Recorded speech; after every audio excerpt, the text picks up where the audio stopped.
All right. Well, good morning, everyone. I want to thank you for being here with us, either in the room or watching on Marshfield Community Media, for this important step in the hiring process of the new superintendent of the Marshfield Public Schools District. This is a process that the school committee formally began back in October. I want to thank the members of the search committee, some of whom are here with us, who were selected to screen the first wave of applicants and who worked diligently to interview semifinalists and narrow the process down to the 2 finalists we will hear from today. I also want to thank the parents, staff members, and other stakeholders who got involved in the process and shared their hopes, concerns, and ideals with us.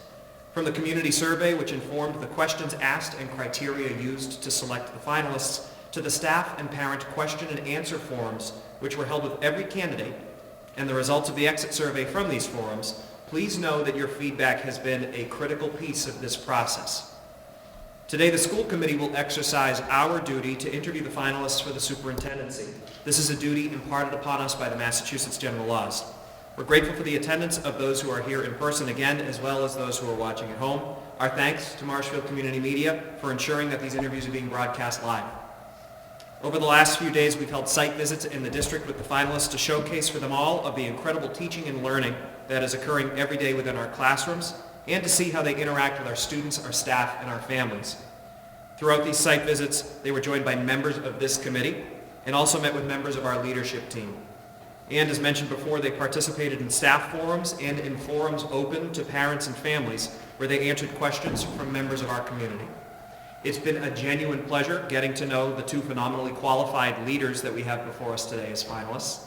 I appreciate their time, effort, and dedication towards sharing their vision for our district, and I want to especially thank them for their student-centered approach.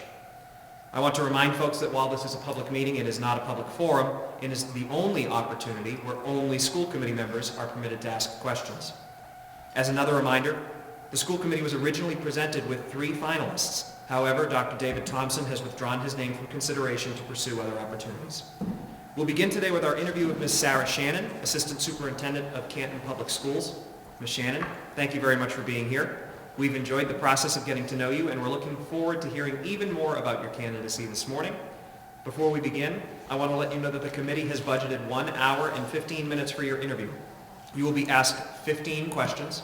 A copy of these questions has been placed in front of you to eliminate the need for us to repeat ourselves and to help ensure that you are answering every piece of the question.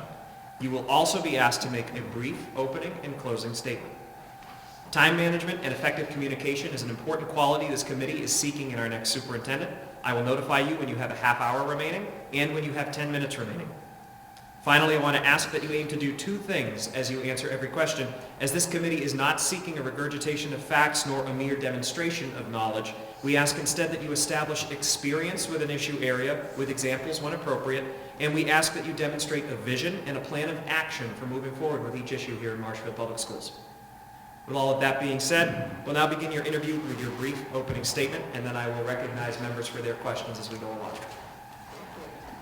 Good morning, and thank you very much for having me here today. I'm really excited to be here and to be at this point in the process. Sorry, excuse us 1 second.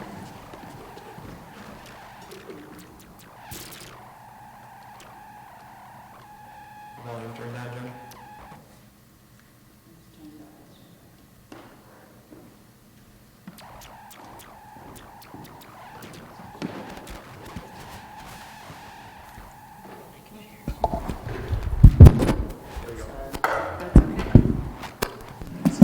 Is that better? Yeah, better. Okay. Awesome. There we go. Yep, great. All right. So I'm thankful to be here today. It's been a really great process, and I really enjoyed my day here this week, being able to be in schools, meet so many staff, see students, and spend some time with members of the school committee and parents and families as well. Not to be too repetitive, but I have been in education for over 20 years. I have been a paraprofessional, actually, is how I started. I've been a middle school teacher of English. I have been an assistant principal, I've been a principal, and I'm currently the assistant superintendent of schools in Canton. And I had a brief journey out of the public school district where I went and I worked for an educational nonprofit, PBL Works.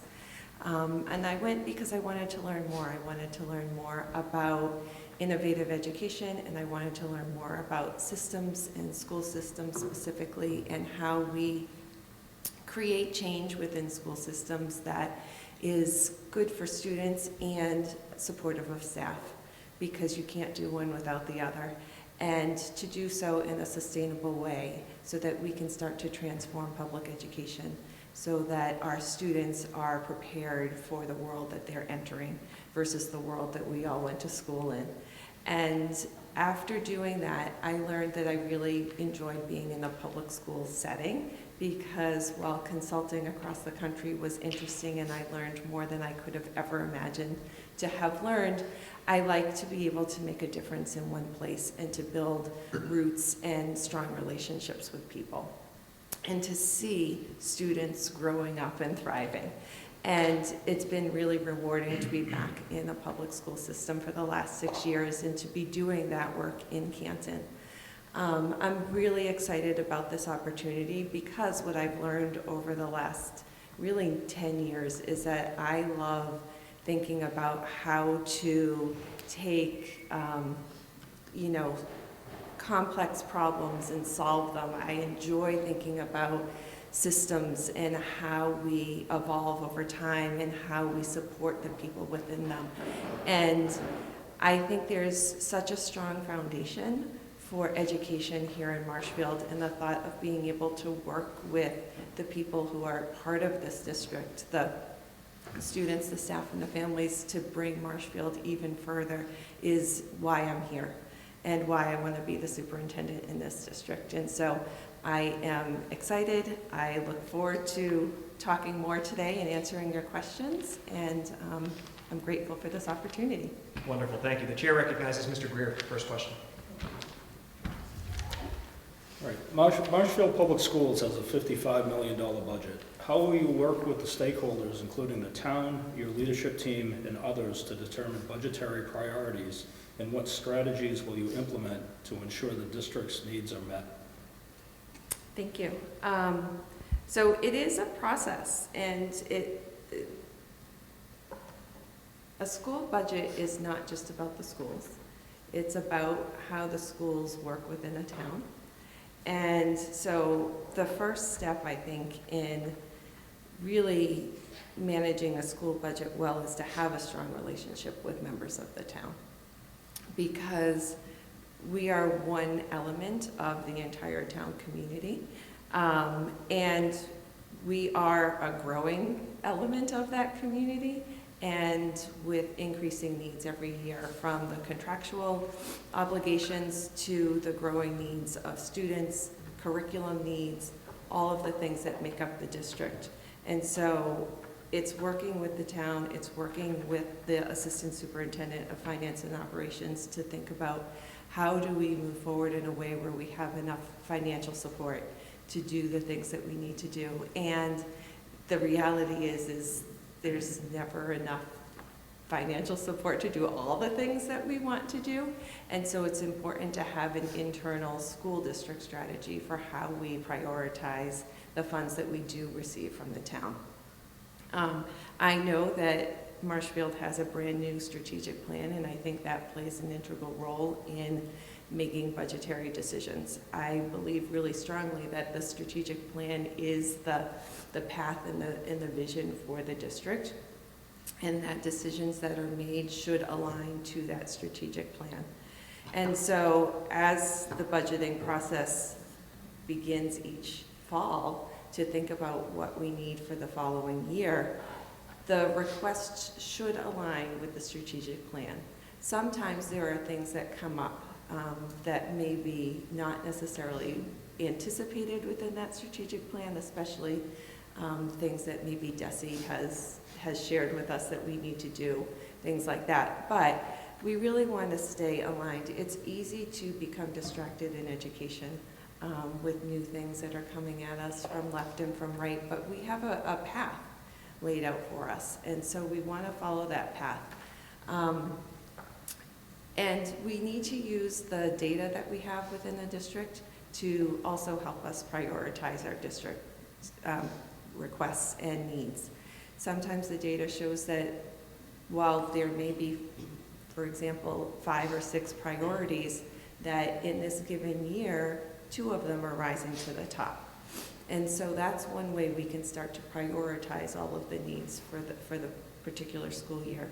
And then working together with the leadership team, with the school committee, with the, I'm making an assumption that there's a finance subcommittee, and really looking at the whole picture and thinking about what do we need this year, what are we requesting this year that may need to wait until the following year. And I think those are the conversations that are important, and being really transparent with the staff and with families about why decisions are being made and what we are requesting as we move forward and why is the final step in that process, because we don't want to make decisions behind closed doors. We want to be really clear and open with people so that when they have questions, they can feel comfortable coming to us, and hopefully we'll have been so clear that they actually have the answers that they need. So that's how I would manage that $55 million budget. Okay, thank you. Thank you. Chair recognizes Ms. Dargan. The superintendent is the face of the Marshfield Public Schools District. Our current superintendent makes an effort to be visible, not just with students, but with staff and families as well. As superintendent, how will you begin to establish these important relationships? How will you develop trust and communication? And what will you do to stay constantly connected with students and the entire MPSD community? This is the fun part of the role, and the fun part of being a leader in education is being able to be connected with families, students, staff, and the community. I anticipate that if I were to be chosen to be the superintendent in Marshfield, I would start attending community events, coming to school events, being in schools once I began. But even before that, I have the ability to start attending things within the community and getting to know people. The idea of, participating in the road race or coming to some of the athletic events, going to a school play. I don't know if they have the play in the spring or not, but those are things I can do before the position actually begins. And then, I would hope that there would be some transition opportunities where I could come and spend time in schools or with staff or the leadership team, because I think having that chance to get to know people ahead of time is important, because it would allow me to think about what the entry plan will start to look like as I come into the position. Once I was in the position, I would want to spend time in all of the schools on a regular basis just to get to know people. I believe strongly that an entry plan is an important step in any new position. So setting up opportunities to meet with the members of the town boards, the town manager, the police department, the fire department, the businesses that have strong connections. I know I learned the other day there are a lot of nonprofits that are involved with the schools. Getting to know all of the people who are connected is going to be an important step in those first few months. And that's how I will learn really more about the culture of the district, the culture of the town, how I can contribute to that culture, and how that connection between the schools and community really works. I think the family community is really important for me to get to know. So having open forums, allowing people to come in at different times of the day, parents and caregivers, I think that's important. I have been a working mother for 18 years. And so I think it's really important to have opportunities at various times in the day for people to come, because people work different schedules. And I myself have not been able to attend some things because I can't, because I'm working, and I want to make sure that whatever I do to get to know families. I'm providing, equal opportunity for folks to join. And so having those forums and then meeting families where they are, I think will be important as well. Not just inviting them in, but going out to them. So, yeah. Thank you. Chair recognizes Mrs. Brady. Morning. I'm not sure that's on.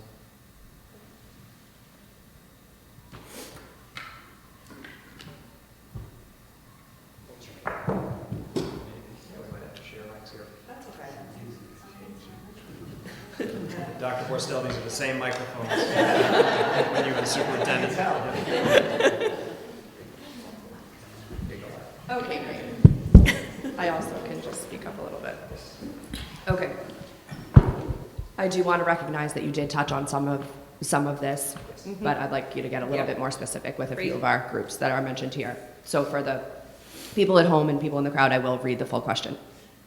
Marshfield Public Schools, and this committee in particular, is very proud of our strong, positive relationships that we've built with so many different groups within our community. This includes the Marshfield Police Department and our outstanding school resource officers, the Marshfield Fire Department, the Boys and Girls Club, and many others. How will you ensure that these groups continue to play an active role in our educational community, and what action will you take to further develop these relationships and others? Yeah, so I won't repeat, I'll just continue to talk if that's okay. So I think having a strong relationship with these organizations and others is essential to a strong school district. I think safety is really important in the schools. Our #1 job is to keep students safe, both physically and emotionally. And physical safety of a building is a really big component of that. It's the foundation of safety. And so we need to have a really strong relationship with both the police and the fire department because we live in a unsettled world. And so I've been fortunate in Canton. We have a very good relationship with both the police and the fire department. And we actually meet regularly. The opportunity to connect with both the police and the fire department is often. I would say we meet more with the police department than we do the fire department, though the fire department comes regularly to do all of our safety drills, our fire drills, and our enhanced lockdowns and such. But we meet regularly with the police department. We do building walks with them to double check our buildings, that they're secure. We meet to talk about how we will engage in things if they come up. We've had safety committee meetings that have met on a regular basis where we talk about potential situations and case studies. Our police department has partnered with us to develop our threat assessment protocols. We have SROs at many of our buildings. We have an SRO at our high school, someone at our middle school, and someone who shares the responsibility between the 3 elementary schools. And they are integral members of our staff. We think of them as staff members and love the way they participate. Sometimes they teach courses or classes, sometimes they're co-teaching. They're often at lunch duties and recesses and arrivals and departures for students. And they build relationships with students, which I think is really important, and with the staff. So what that relationship has allowed us to do is when things come up, we can have really open and honest conversations, and sometimes we have time to process after an incident, what worked, what didn't work, what do we need to do differently. And it's been really amazing because I think it's given us the opportunity to increase the level of safety in our school system.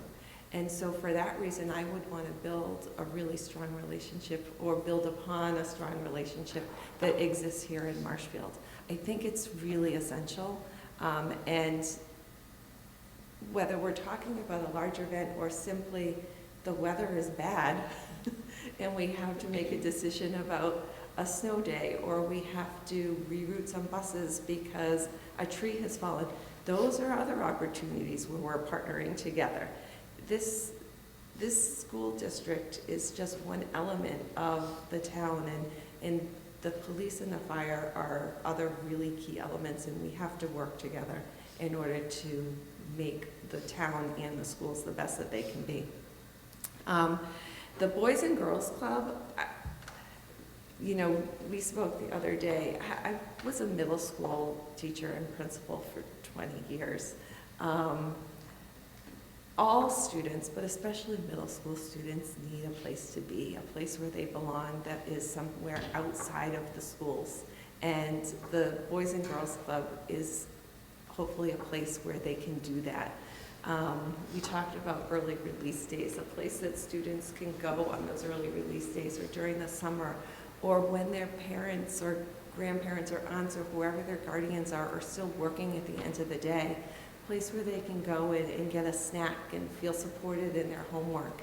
And as a school district, we want to be partners with that type of an organization. We want to think about how do we stay in contact so that if something's going on in the schools that day, they're aware of it because it may spill over, and vice versa. Something that has happened at the Boys and Girls Club may spill over into school the next day, and having that heads up is really important on both sides. Those are the things that we can do when we have good relationships that continue to support students and staff. Even to the point of if there are big things that are happening in the schools and we communicate to the Boys and Girls Club what's, you know, a big project that's happening maybe in 7th grade, so that those who are there might be able to better support students after school as they're doing their work. That's how we, you know, have those strong relationships that support our students. And I think other entities, you know, I'm thinking about businesses. I know I learned about the We Are Marshfield Day and how the students contribute to the community. I think there's opportunity also for, as we think about how to create really authentic learning experiences for students, how can we engage additional businesses within the community so that our students can start to do some authentic work for them that's connected to our curriculum. That's how we continue to grow those additional connections within the community. So I guess in sum, all of those collaborations are essential to a really healthy, thriving school district. Thank you. Chair recognizes Ms. Stetson. It's working, fantastic. Like all districts, Marshfield has a population of students that require specialized instruction and accommodations. These include our special education students, our multi-language learners population, and our McKinney-Vento students, as well as others. How will you ensure that these students are seamlessly integrated into the classroom at every level in a way that provides strong educational opportunities for all students? Yeah, so I guess first and foremost, I am a very strong believer and proponent of inclusion at all levels. I think that Marshfield students belong with Marshfield students in every possible way. And we are seeing increases in multi-language learners and our homeless student population across the board. It's a challenge because I think sometimes our teachers don't have the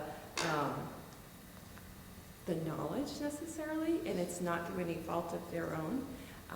I recently had a conversation that when so many of us went in that we got our SEI endorsement, which is the Sheltered English Immersion endorsement for our licensure, 12, 15 years ago, we didn't have the ML population that we currently have. And so while we learned the strategies to implement in our classrooms and to support our students, we didn't have the students in front of us. And so it was hard to keep up those skills. And now things are changing, and we are increasing our ML numbers here in all districts. And we're needing to capitalize on those skills. And so it's our job as leaders to really start supporting staff differently and being able to support our students in the classroom. We in Canton have been doing this each year a little bit more. Our numbers are higher than the numbers here in Marshfield, so we've actually had to add a number of staff members to support our ML population. And in some cases, our McKinney-Vento population, and sometimes there's overlap there and sometimes they're separate. And we are building in professional development where our staff has access during the school day to either early release professional development on supporting our ML students or job-embedded professional learning. So where our ML staff may go into a classroom and provide some modeling or some direct support for the staff member to learn how to support a student differently. I really believe strongly in doing as much push-in for our ML students as possible, knowing that we also have some students who are coming in as level 0, level 1, who need pull-out direct instruction as well, and a lot of it. I think it's important that we are also supporting our families of our ML and McKinney-Vento and making sure we're providing translations. And so that means being able to provide all staff, teachers, front office, guidance, administration with translation services. We use Language Line in Canton. It is a very quick, pick up the phone, tell them what language you need, and there's a translator there. So if a parent needs to call home with a message, there's the ability to do that with translation. If we're having a letter that's being sent home, we have the opportunity to translate that as well. I think that's really important because all parents want to support their children as best they can, but when they don't have access to the language, it becomes harder. So how do we make sure that they also have the support to support their kids that they need? I think also that one of the other things that we've done is we've provided outside professional learning for staff so that they can take a course that is paid for by us as a district so they can get their 15 PDPs that they need for recertification. However, it's also helping them in the classroom. So I think that's important. I think culturally responsive teaching practices is another way of supporting our ML students. Our ML students are these bright, vibrant additions to our community. And they come to us with a skill that none of us have. They speak another language, and some people may speak that language, but not all of us. And so how do we make them feel like they really belong? And that just because they speak another language, it doesn't mean they're different. They still want to go out and play. They still want to have friends that have similar interests in them. How do we foster those relationships in the classroom? And how do we help the other students see how special knowing another language is? And so I think that's another way that we support our students, especially our ML population. And the more that we can create environments that provide a sense of belonging for all, whether they are coming from a different place or they don't have a home, they feel like they are one with everybody else, and that we are able to provide them with the supports they need in order to feel that sense of belonging. Thank you. I have the next question. Educational trends have shown a steady increase in the prioritization of STEM subjects in public schools. This, of course, has many benefits and should remain a focus of public education. However, in Marshfield, as in many other districts, enrollment in arts programs has started to decline.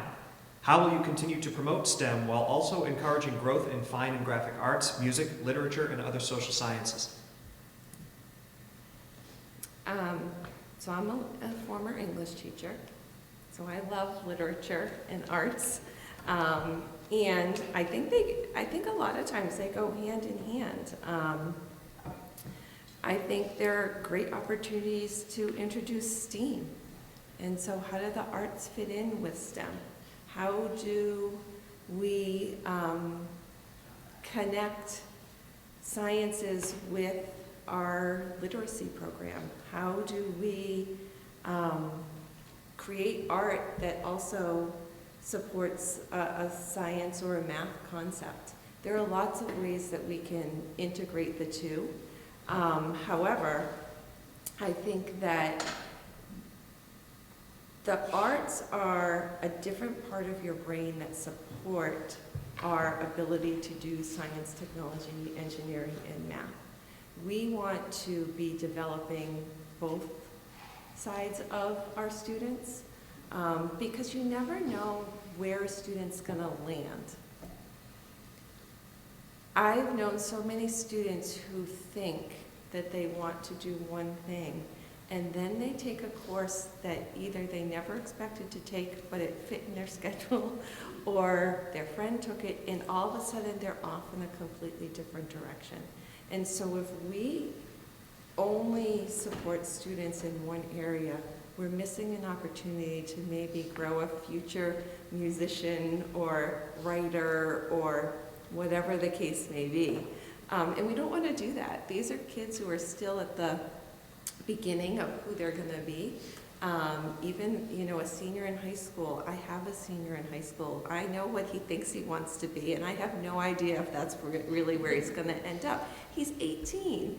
You only know with a little bit when you're 18. And then there are some kids who definitely know what they're going to be, and they are that. That exists as well. But I think we want to encourage arts, music, literature, and social sciences. Those are what also keep our world going. They're where there's joy in music, there's joy in theater. And some of our children, that's where they thrive the most. And that's where they find themselves, and that's where they belong. And so if we don't have those opportunities for students, we're missing a whole population of kids. And we want everybody to feel like they have a place, and for some of our students, that is their place. And so I think it's really important to develop programs, to continue to develop our ELA and our history program, our curriculum, to have strong programs in the arts with regard to curriculum, whether it's true art courses or graphic design, or we have a gaming course that is both, that's a true STEAM course because you have to have the science and the computer coding as well as the art background to do that. One of the courses that as I was transitioning out of the middle school, developed is there's a new theater course for middle school students. All students in grade 7 and 8 take drama as part of their rotation of specials. It came about because when we surveyed students to find out what new special they would like to see, it rose to the top, and it supports the idea that students need to be able to communicate. They need to be able to interact with one another. And actually a drama course is the ideal place to teach some of those skills. And so many of our students will go off into college or career where they have to do presentations. Developing those skills in a drama course is essential and highly connected to what they're going to do in the future. It's a key skill, just as important as maybe some math skills or ELA skills. And you can't do that if you don't support an arts program. So, Thank you. thank you. Chair recognizes Mrs. Dargan.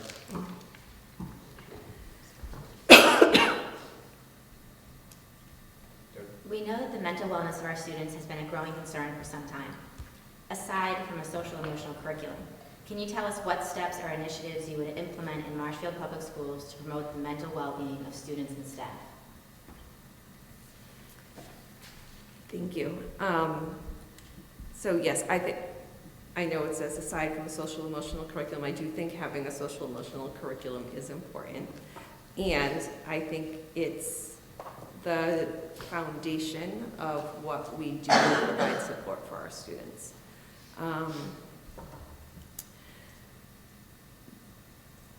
Before COVID, we saw increasing social emotional needs in students at all ages.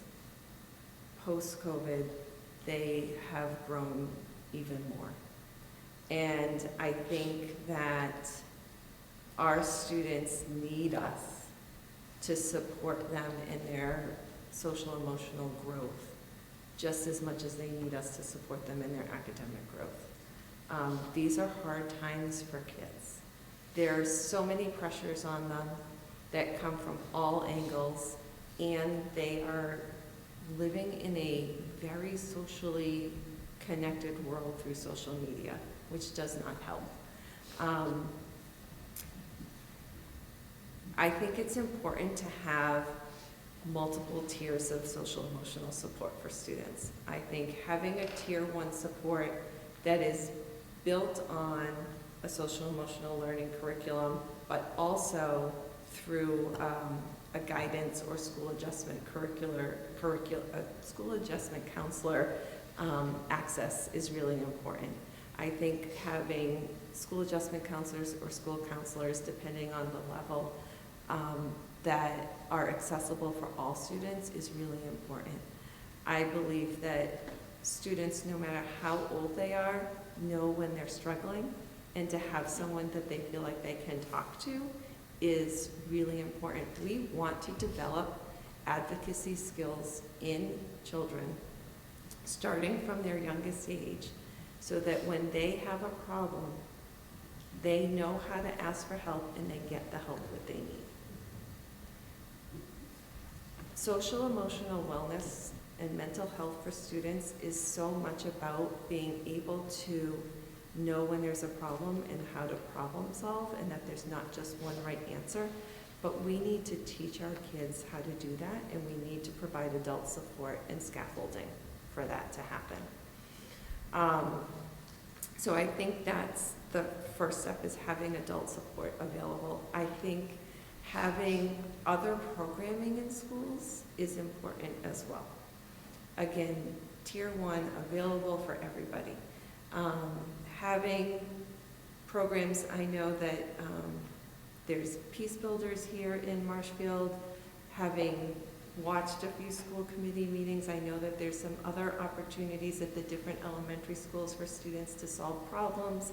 I've been involved in bringing restorative justice to Canton, which is not just, the myth is that it's just about discipline. It's actually a tier 1 process for students to be able to talk about their problems, to build relationships with one another, and to build community within classrooms and schools. I think having all of those different types of programs is another component. It's outside of the social emotional learning curriculum, but it's a way of developing self-advocacy skills, all of the skills that you need in order to feel more safe and secure from a social emotional lens. I think having tier 2 and tier 3 interventions is also really important.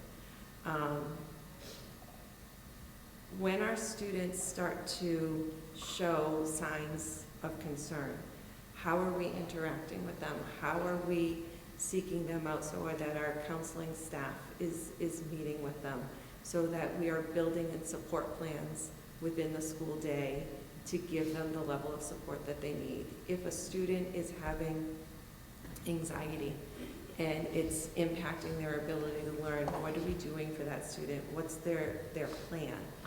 And how are we communicating that to our teachers so that they're on board with the plan as well? How are we reaching out to parents or caregivers so that we can ensure that they're looped in and able to potentially get some outside support as well? Because while schools can do a lot, we can't do everything. And so sometimes we need to help families engage in seeking outside support for their student. We have a program at the middle school and the high school that's called Home Base. And so for some of our students who've been out for social emotional needs, it's a transition program coming back in. It's also for students before they have to go out, so that if a student is showing real signs of some social emotional struggles and they need a break during the day, they can access that classroom. Those are general ed services that are open to all students, but they're for more of a tier 2 support. I think tier 3 support is also really important. Those are our students who struggle the most in areas of social emotional learning, and you know, we want those students to thrive. So we need to have some special programs at times that will support them. Many of those students may be on an individual education plan, and so they may be in a therapeutic program within the district. But the goal is that no matter what level we're supporting a student at, they have full access to classroom and curriculum, but that they get the supports within the district that they need. And I've seen so many students who, when they get the support they need, come out the other side and are thriving, and I've seen students who need those supports all the way through and still are successful. And so we just want to be there to be able to support them with their growing needs. Sometimes it means potentially adding staff. Sometimes it means redesigning programs that currently exist to ensure that we're providing for some of the different needs that are coming up in our district, in our buildings. Either way, we want to make sure that those students are safe, so that they can continue to learn and grow. Thank you. Thank you. Our next question, Chair recognizes Ms. Stetson. Thanks. Education and best practices are always changing, and that means that curriculum is always changing as well. What will you do as superintendent to evaluate our current curriculum? How do you determine if changes need to be made, and how will you work with your leadership team to implement those changes? Yeah, this is a great question because it's true and it can feel overwhelming to staff at times. And so we need to balance both of those things. I've been able to learn a little bit about some of the curricular shifts that have been happening. I know there's a new math curriculum both at the elementary school and the middle school. I know that there's a lot of conversation happening about a potential shift for ELA, especially at the elementary level as well. And some of that right now is a little bit in limbo while we figure out, or while we wait to see what the state is going to do about an ELA curriculum potentially bill. But there are shifts and changes that happen in curriculum. I believe, sort of one of my core beliefs is that when we know better, we do better. And curriculum evolves because people learn how to do things differently and do things better. We're learning a lot about how kids learn, and so we're making adjustments to how we teach based on how we now know students learn. But those are important but big changes that happen. So I think as I come in, I would really take the time to work with the assistant superintendent for curriculum and instruction and the principals and other curriculum leaders to learn what is the curriculum in all subject areas all the way through. What is working, what isn't working, and why? What is some of the data telling us about student achievement in those areas? How is it connected to the curriculum or not?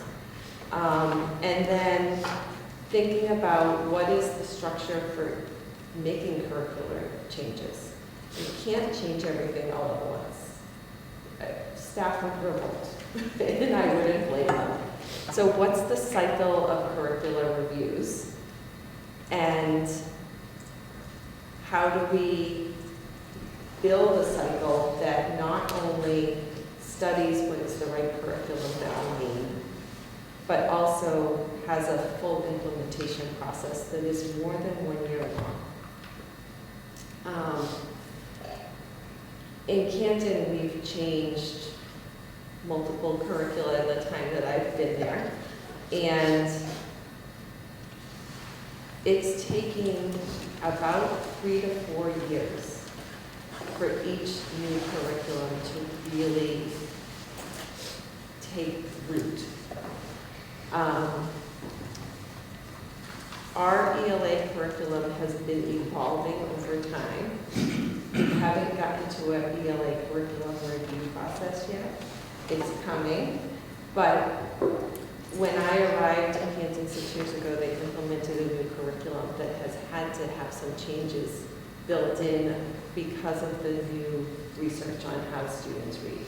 So we've been making some of those shifts slowly, but we've also implemented a new math curriculum in the last year. This is year 2.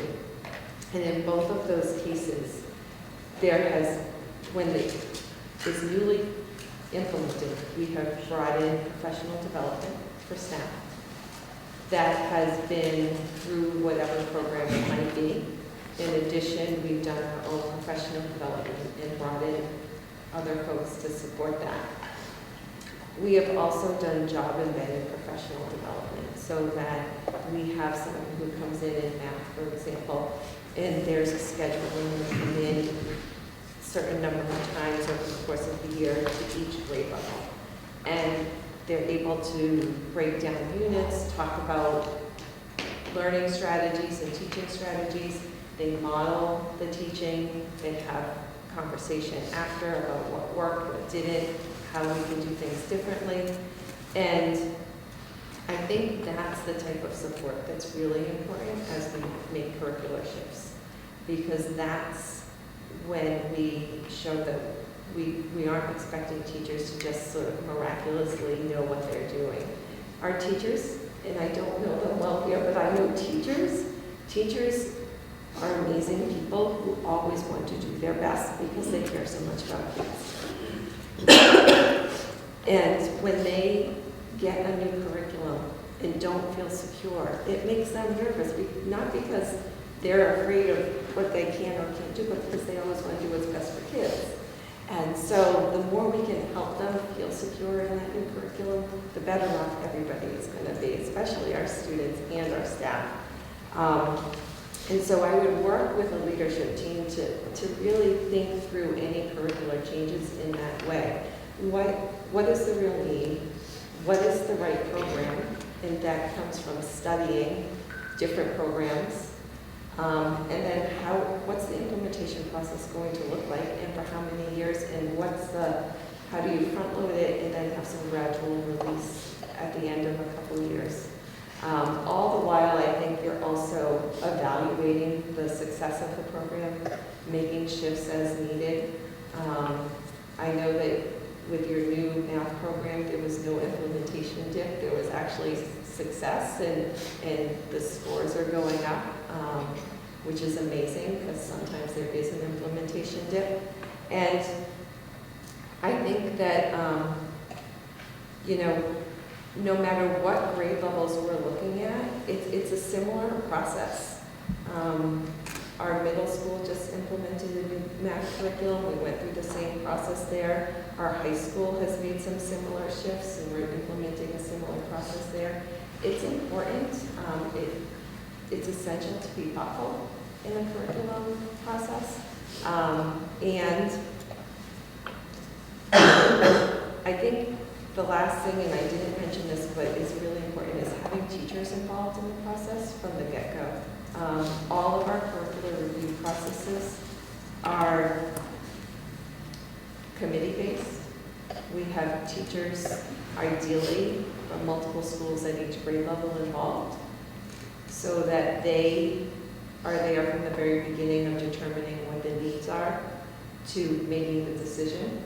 And as we get to the point where we have 2 or 3 different curricula that have risen to the top, we've gone out to the schools and done like a roadshow where people can come look at the materials and get information and ask questions and give feedback so that that feedback is then incorporated into the decision-making process. That's been really powerful. And then the last thing I would say is that no matter what curriculum is brought in, teaching is about so much more than a curriculum. It is an art and a science, and what we really want to be doing is building teacher capacity to see what curriculum is in front of them and then take that and bring it alive and make it really meaningful for students, and to really build a high-quality lesson and unit that they deliver. Thank you. Ms. Shannon, I want to do a quick time check here. You have 29 minutes and 8 questions plus your closing statement, Okay. just to let you know. So we are just reaching the halfway point for that Okay. question. Chair recognizes Mr. Greer.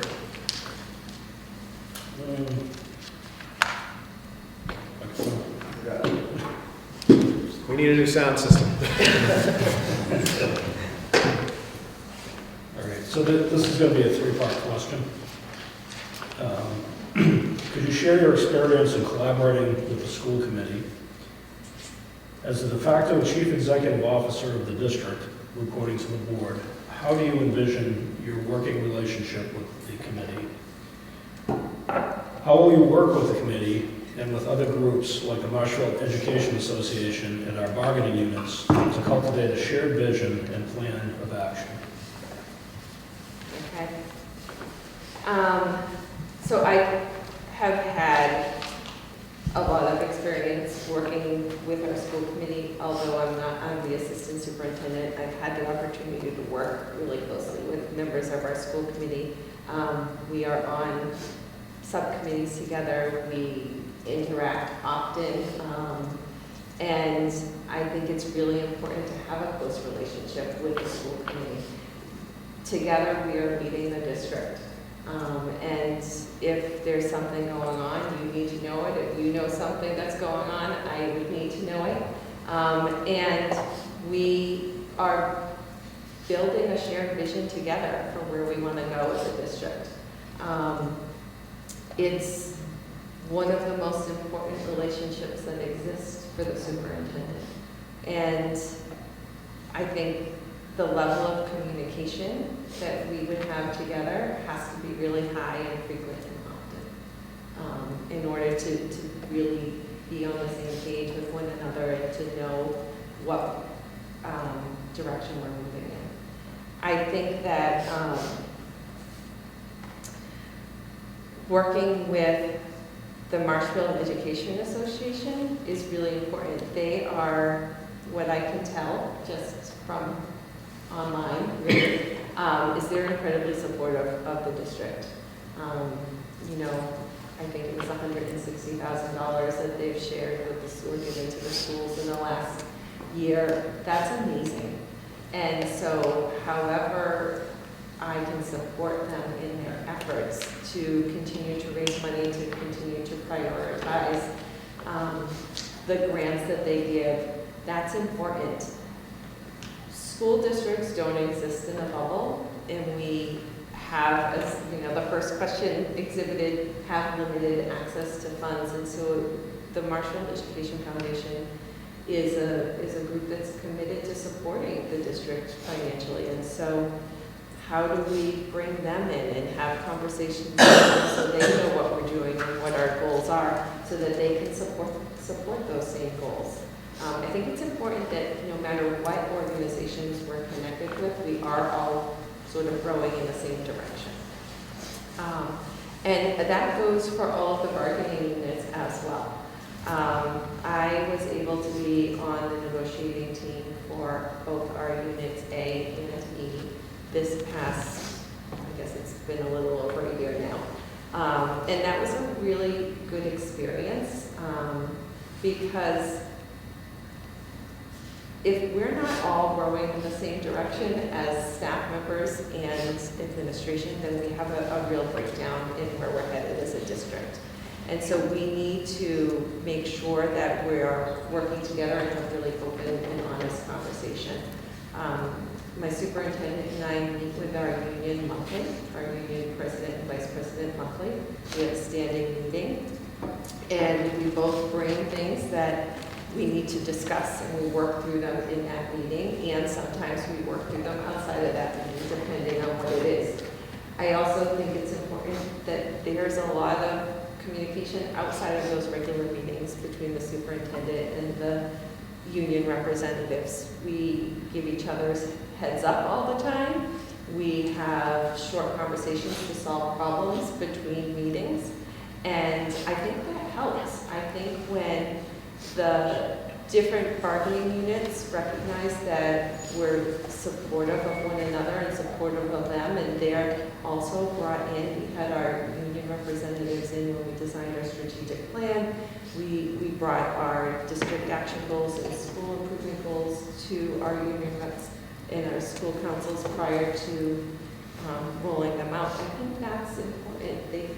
We want our bargaining units to feel like they are all with us and on the same page. It can't be an us versus, we are a district. We are one group that come together, and our goal is to do best we can by our students. And when we keep that at the center of our work, I think that's when we have good results. Thank you. Thank you. Chair recognizes Mrs. Gray for the next question. As superintendent, you'll be faced with some challenges that require thoughtful consideration and others that require fast action. How do you evaluate what kind of action a decision requires? Could you give us an example of a previous high-stakes decision you've had to make, what you did to implement your decision, and what you learned from the outcome? Yeah.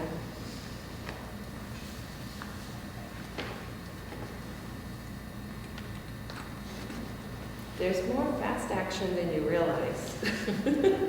Trying to think of something recently.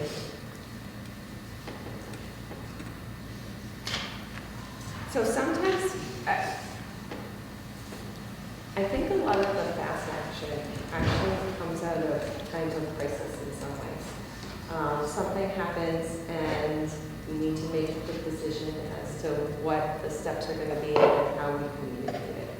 I'm thinking of an incident that happened at our high school where it was a student-facing incident, and actually, I'm going to change my incident. Go right That's ahead. okay. Sure. And I'm going to go back to when I was a principal.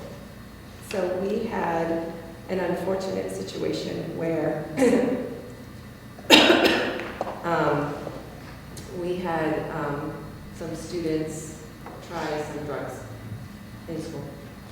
And there was a medical situation that occurred. And that required some very fast action decision making, both for the students who were involved, for reaching out to the families that were involved, and then for communicating with the entire school community, both the students and the families, because it was out there, it was well known, and we needed to both educate and protect the student population.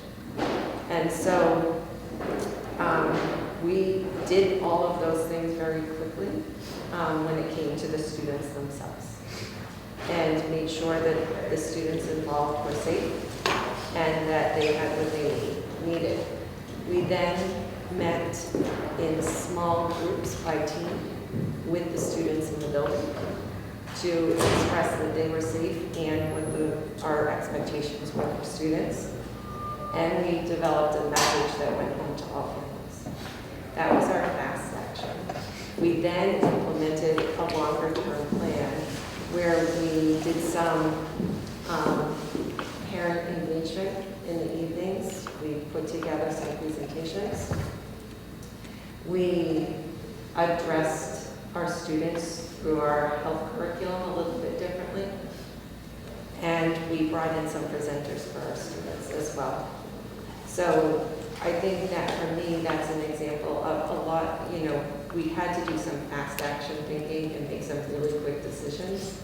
And A lot of times, those types of incidents require longer-term, slower thinking processes as well, in order to really look at things through a broad lens and as a big picture. Thank you. Thank you. I have the next question, Ms. Shannon. Marshfield has an early childhood center, 5 elementary schools, a middle school, and a high school. How do you ascertain the culture of a school and of the district as a whole?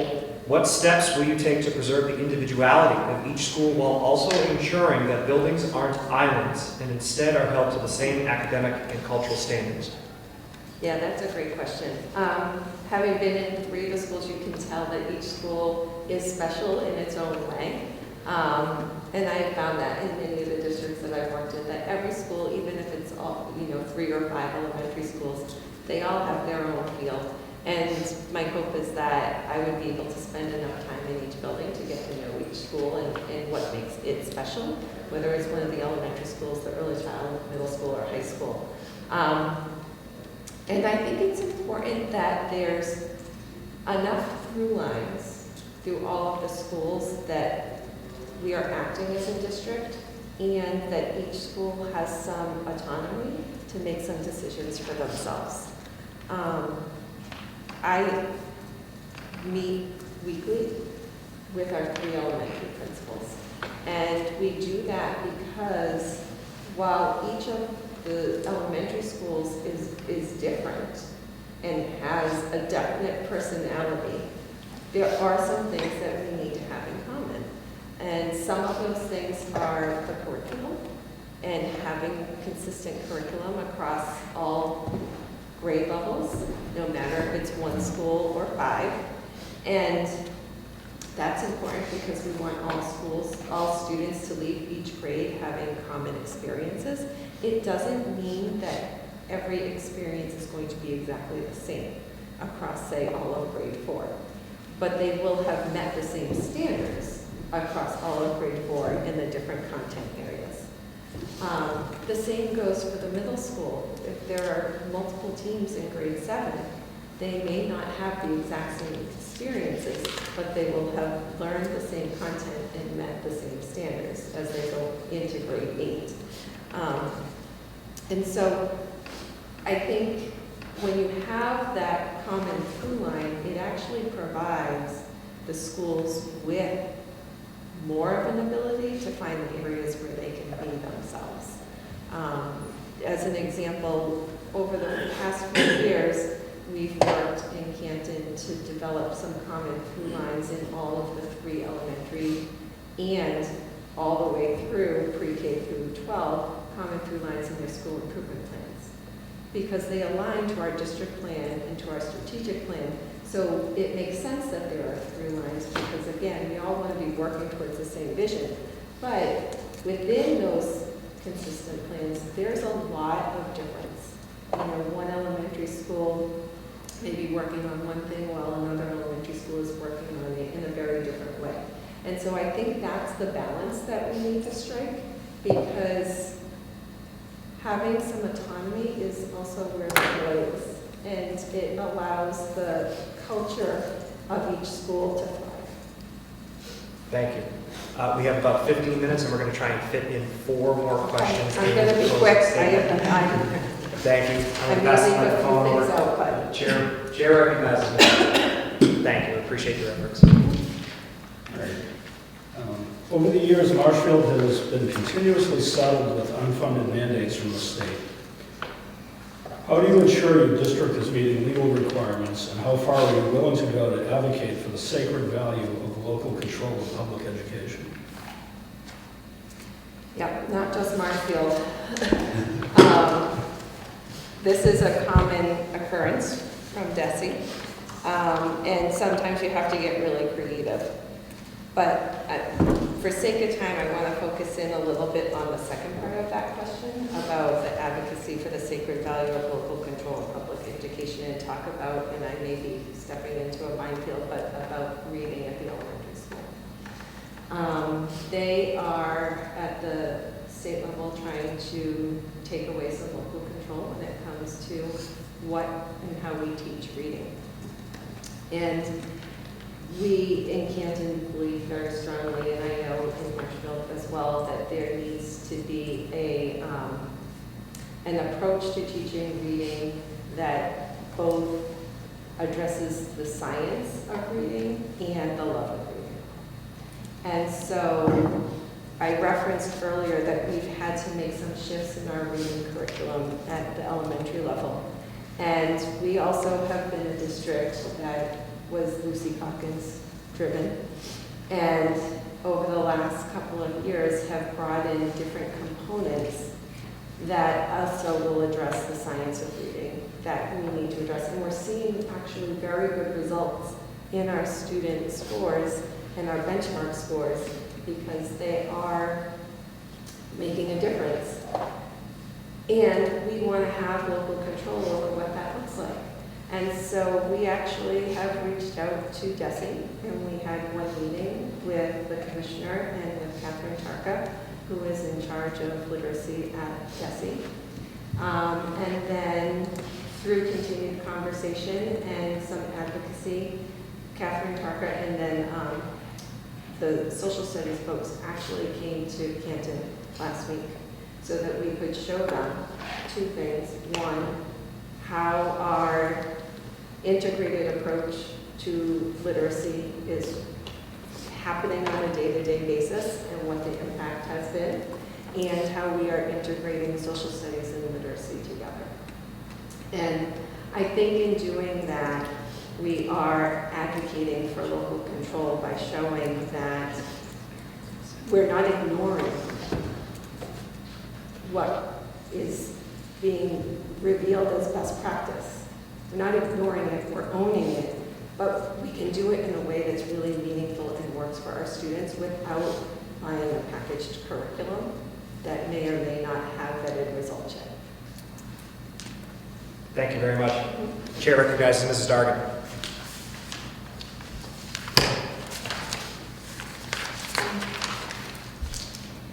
What is your ideal vision for evaluating student growth, individual school success, and overall district strength?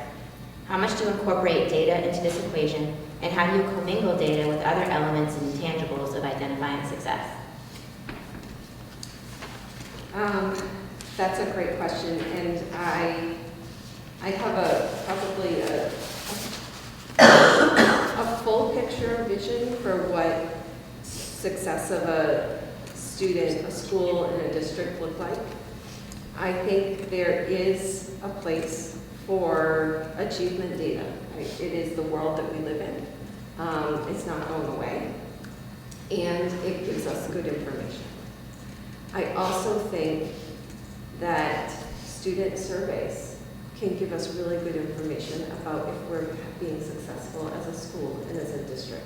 When students report that they're happy, that they have people that they trust as adults, and that they are feeling challenged and love learning, that's success as a school district. I think student attendance is a key measure of success of a school or a school district. Students who want to be in school, come to school. Students who are happy and feel like they belong, come to school. If they're not coming to school, then there's something there that's not working for them. So I think that it's a multi-pronged definition of strength and of success. But I do think that there's a lot of data that we can look at, both quantitative and qualitative, to determine if we are being successful and where we may need work. Some of that data is achievement data through benchmarks, through MCAS, through AP exams, through SAT scores. Some of that data is, like I said, attendance. Some of it is student survey data. Some of it is family survey data or focus groups. I think focus groups are also really important. Some of it is discipline data. There is a lot of data that exists within schools, and what I have learned over the last few years, because we have an amazing data analyst, is that when data is presented in a way that is consumable, easily consumable, it is used. And I think that's really important because when you have that in front of you, you can make informed decisions and you can look at all the different components of the data to make that informed decision. And that's what I would hope that we could do to determine in Marshfield what's working and where we need to do some work. Great, thank you. We're good. So you'll notice there's 3 other questions there. Myself and Ms. Brate are going to forego our last questions. You did include an answer in a previous question about student school safety, which Ms. Brate's question was on. I'll ask you to incorporate some elements of mine in your closing, but I do want to recognize Ms. Stetson for her last question. Thank you. While the superintendent has to focus on so many operational aspects of running a district, at the end of the day, it's all about keeping students central to our mission. Can you please tell us about a meaningful interaction you've had with a student over the course of your career? How did your guidance help that student grow, and how did you grow as a professional? That's a great question. So I'm going to talk about a student who I had at the middle school in Hamilton, who was at the time an 8th grade student, male student of color. And he came into my office and he just broke down. And prior to this interaction with this student, I had been on my own learning journey around equity and diversity and inclusion. And when we were talking and he started to share with me a small bit of what his day-to-day experience was in the school, it completely changed me. I listened to him. I acknowledged his experiences. I shared with him some of the actual language that explained what he was experiencing, a lot of microaggressions. Didn't know that word prior to that conversation. And in the end, we got him some support that he needed. But I think what it did was it solidified for me my drive to create more equitable systems for students. I started to look more deeply at the systems and structures that existed that were creating barriers or creating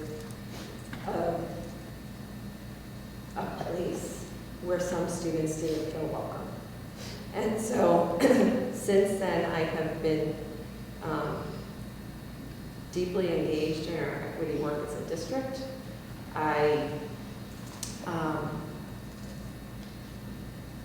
We brought in an organization to do an equity audit. I led the work to make that happen and have been leading our equity work that we are doing that was a result of that equity audit.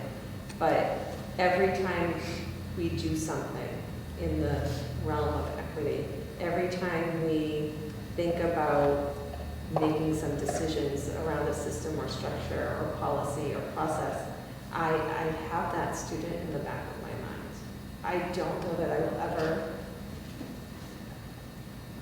forget or move away from the emotion and the importance of that interaction with that student. Thank you. Thank you. You have left yourself 5 minutes, Okay. which is great. I will ask, and so you've got those questions right in front of you. If you could just try to incorporate into your closing that final piece of what would have been my last question, which is what skills and values does a new Marshfield graduate have as they enter the real world? Yep.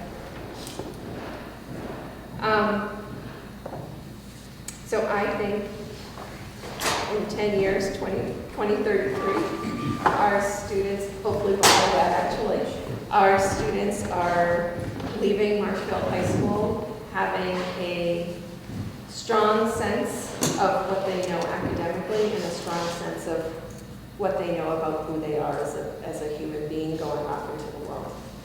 I think it's our job to develop both at the same time. We need to develop the academic fortitude of our students so that they can tackle any intellectual challenge that they come across. And we need to develop the sense of self within our students so that they can tackle any personal or interactive human-to-human challenges that they face as well. I think if we can do both of those things, we will be sending students off into the world that will be able to thrive and to, you know, figure out who they want to be and where they want to be and tackle any challenge that comes their way and be successful. And in that definition of success, I'm not talking about, you know, making $1 million, because that's certainly not what success means, but it means that they have found a place where they belong personally and where they belong professionally, and that they are happy and can find joy in some things that they are doing. So that's, I guess, my answer to the question. And then sort of as a final wrap-up statement, I, again, am very grateful for this opportunity. The time that I have spent with the people in the Marshfield Public Schools, from the very first interview to our day together on Thursday to today, I feel incredibly passionate about the idea that my values, both personal and educational, are very much aligned with those of the Marshfield Public Schools. I am committed to high quality academics and to developing children and to supporting staff.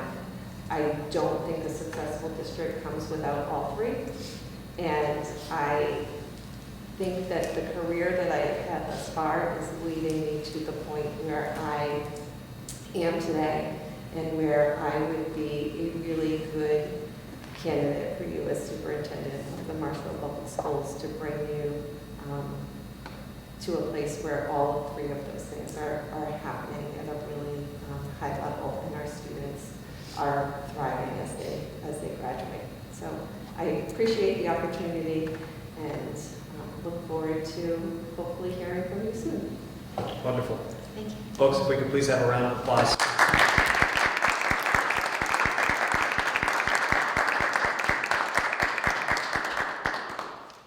Thank you very much. We'll take a 5-minute recess, and we'll be right back. No, I just had too much. I had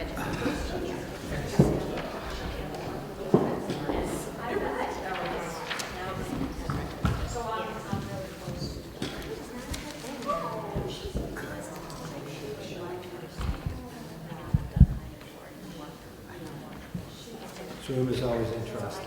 It's always, any formation, it's intimidating. Yes. It is This is a new one. It is, right, it's interesting.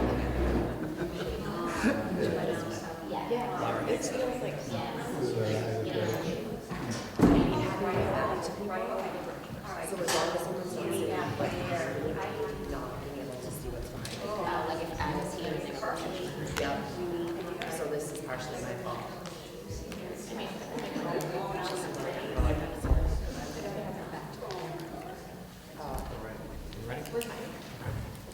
All right, folks, we're ready to get going with our next candidate, which is Dr. Patrick Sullivan. Dr. Sullivan, thank you for being here. We've enjoyed the process of getting to know you, and we're looking forward to hearing even more from you about your candidacy this morning. Before we begin, I want to let you know that the committee has budgeted 1 hour and 15 minutes for your interview. You will be asked 15 questions. A copy of these questions has been placed in front of you to eliminate the need for us to repeat ourselves and to help ensure that you're answering every piece of the question. You will also be asked to make a brief opening and a brief closing. Time management and effective communication is an important quality this committee is seeking in our next superintendent. I will notify you when you have a half hour remaining and when you have 10 minutes remaining. Finally, I want to ask that you aim to do two things as you answer every question, as this committee is not seeking a regurgitation of facts nor a mere demonstration of knowledge. We ask that instead you establish experience with an issue area, with examples when appropriate, and we ask that you demonstrate a vision and a plan of action for moving forward with each issue in Marshfield. With all of that being said, we will now begin your interview with your brief opening statement. Well, thank you, Mr. Costello, and thank you, committee. Well, first of all, let me just say how honored I am to be in this position. In many ways, this is a position that I've been working for not just my whole professional life, but my whole life. I may not have always known it, but by way of background of me, I grew up in Marshfield. I went to the schools here. I went actually right across the street here to South River, K through 2, and then grades 3 to 5, they moved the line because I grew up in Blackmount, and I went to Governor Winslow School. 6th grade was at Furnace Brook because they had 6th grade year, and then 7th and 8th was the middle school, and then I went 9 through 12 through Marshfield High School. And during that time, I went through a lot of challenges. I say this because it gives you a little sense of what makes me tick. My father passed when I was 12, and my brother was 3. And that was a seminal point in my life because it taught me a lot about productive struggle and the importance of that. And it also taught me a lot watching my mother, who raised myself and my brother by herself, about resiliency. And also because of my mother, the importance of kindness and empathy in everything you do. And those have really been the cornerstone of what I'm about. And really, if I think about what I would like the Marshfield graduate to emulate, those are the key components. Resiliency, we're in a time now when knowledge is not the same commodity it used to be. You can find things very quickly. It's what you do with that knowledge, and it's the questions that you ask. Another seminal point in my life was when I was lucky enough to return. I went to Bates College and I came back and I got a job teaching English, and I'll never forget that feeling I had when I was in front of my class for the first time. And it wasn't because I was so good, because that's not the case. It was because I knew the students who were in front of me. I not only knew them, but I knew the struggles they were going through, because I had gone through the same struggles, and I always had this connection with the kids that I worked with. And I keep that with me, at all times. No matter where I go, I'll never forget that first year of being in front of my kids and really what that meant to me. By way of some of my vision points that I'd like to talk about more, I'm sure it'll come out more in the interview, but some of the areas that are very important to me and that you'd see me trying to fulfill if I am lucky enough to be the superintendent of Marshfield. Student-centered. I'm very student-centered in everything I do. I always put students first. I always think about, in all of my decisions, how this impacts students. I've always talked about the importance of echoing 3 messages throughout our schools, and that means that anyone who comes into our schools, make sure that the kids know this, that what we're doing here is important, that they can do it, and that we, as a learning community, will not give up on that. It's very, very important to me. Also safety, and I may not have echoed this as much as I should have in the other interviews, but it's my job to make sure, first and foremost, that everyone's safe. And when I talk about safety, I talk about physical safety and social emotional safety. In terms of physical safety, it's really important that I work with town officials, Marshfield Police, Marshfield Fire, and that I really establish those priorities and those protocols that will keep us safe. I did that when I was in Cohasset.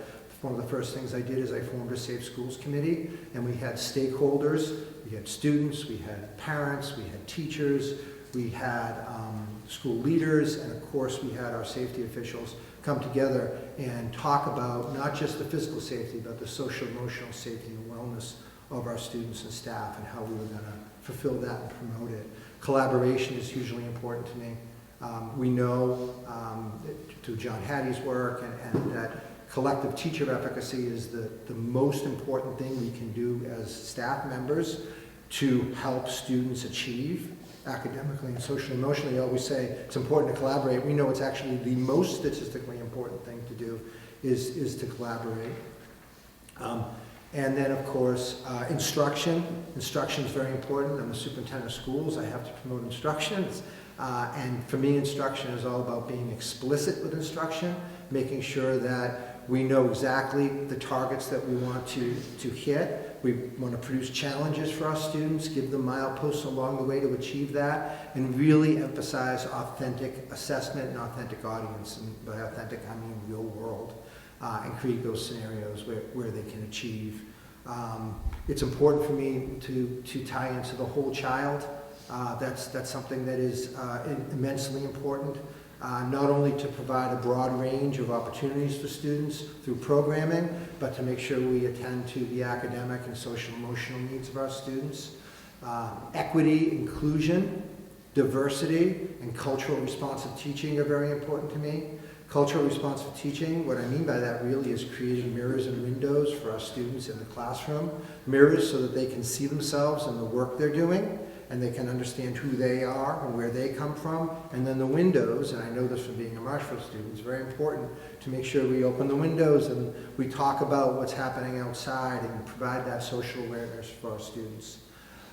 Data, making sure that we really dig down into data so that we can have data dialogues, we can promote action plans for a district, and you have a good action plan for your district, for hopefully for my district at some point. It is a, it's a great plan. I love the concept of learning and then exploring and then thriving. That sounds a lot to me like what we try to teach kids as we raise them, that play, that passion, and finally that purpose. But really cultivating that so that we can drive the district forward from that sense. And then, engagement. I think one of my skills as a leader is really family engagement and community engagement as well, making sure that I communicate effectively, thoroughly, and that I bring the whole community into our goals as we forge forward. And, and the last thing I'd talk about is the importance of listening. I think, as a leader, it's very important that I listen and that I always think about unintended consequences before making decisions, and that I make sure that when I do forge forward with leading something, that it really has the power of all of us behind it, and that we've vetted it out well to help our kids. So that's just a little bit about me in an opening, and I look forward to talking more about these factors and more throughout the interview, and I look forward to it, and again, really thrilled to be here, and thank you for everything you've done for me in this process. Thank you very much. Chair recognizes Mr. Greer.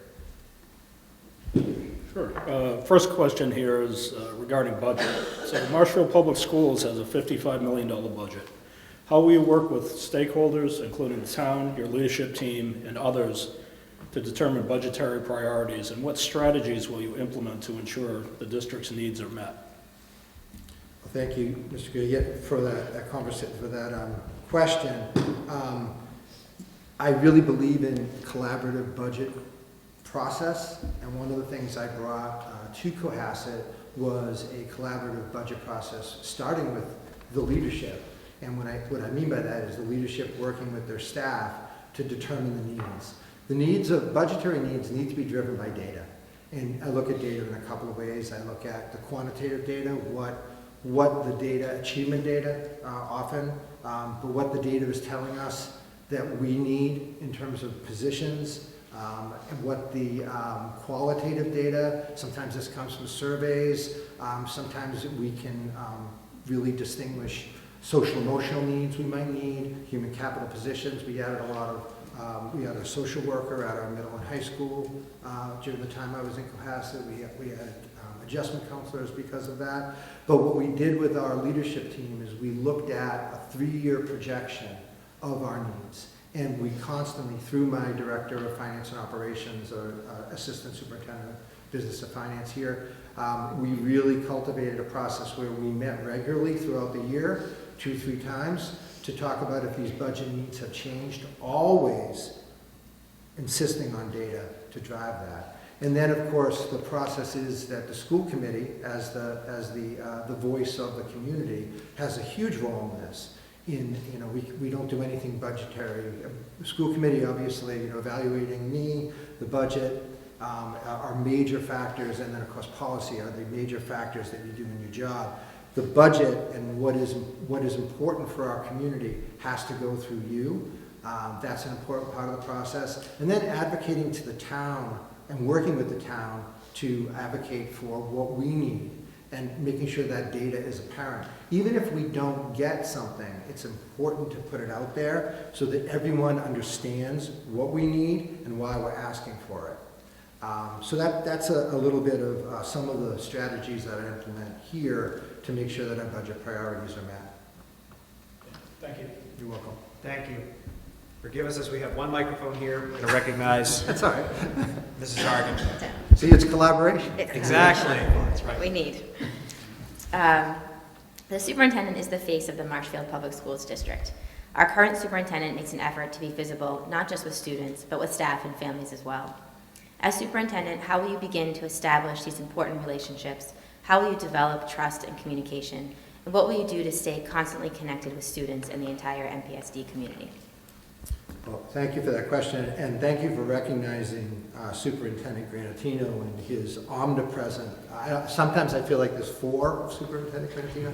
One thing I should mention, and I didn't, is that I have 4 students in Marshfield Public Schools. That should have been a big part of my opening, but it gives me a chance to mention it now. I have a 9th grader, a 7th grader, a 6th grader, and a 3rd grader at Martinson. And it is important as the face, it's just kind of hard to the face of Marshfield Schools, but as an important person in Marshfield Schools, to be out there and be present and to be celebrating what we're doing well. You need to be there to see what might not be going well too, and then to work with people to help improve whatever we see isn't going well. You have to be visible with staff and families, and I'm also glad that you recognize the importance of relationships, because you need to be out there and present, and you need to cultivate those relationships. And a lot of it is just getting to know people. One of the things that I love about Superintendent Granatino as a parent in Marshfield is that, and of course I know him professionally, Superintendent Granatino would literally, he's done this a few times, would text me about how amazing my son did in a play. Or, he went in and saw my son Liam in class today. I can't believe how tall Liam's getting. Wow, he's really developing into an older man, like a man. But just these little touches, and I'm not, of course, I know him professionally, so it'll be a text. But those emails and those little touches that you do with people, and those conversations you have with staff about their families, and let them know that you know them, they get us through a lot. It also builds that sense of connection when things aren't going well. I had a fabulous professor at Johnson & Wales, who was named Roy Setziger, who was the former superintendent I believe in Westerly, Rhode Island. And he believed in the adage, he was incredibly empathetic and emotionally intelligent. And what he did is he believed in the adage that everyone carries with them a quiet burden. And he approached people like that. I love that sensitivity and that empathy, because what it really told me, and it's true, if you think about it, we all have something we're going through at some point, and sometimes that weight is heavy, and sometimes it's a little lighter. But when you're talking to someone, no matter who it is, you're only seeing the top part of the iceberg. You're not necessarily seeing what's underneath. But Superintendent Granatino, by moving around and seeing people and stopping in and dropping those notes and having those conversations and learning about people's families and learning about what makes them tick, he's already taking a step to understand that everybody's going to go through something, and he's building that foundation to help them get through it when it's needed. If I could come even close to what he does in that way, I'd be very, very happy. Thank you very much. The chair recognizes Mrs. Brake. We dead there too? Here we go. Sorry. Marshfield Public Schools, and this school committee in particular, is proud of the strong, positive relationships we've built with so many different groups within this community. This includes the Marshfield Police Department and our outstanding school resource officers, the Marshfield Fire Department, the Boys and Girls Club, and many others. How will you ensure these groups continue to play an active role in our educational community? And what action will you take to further develop these relationships in others?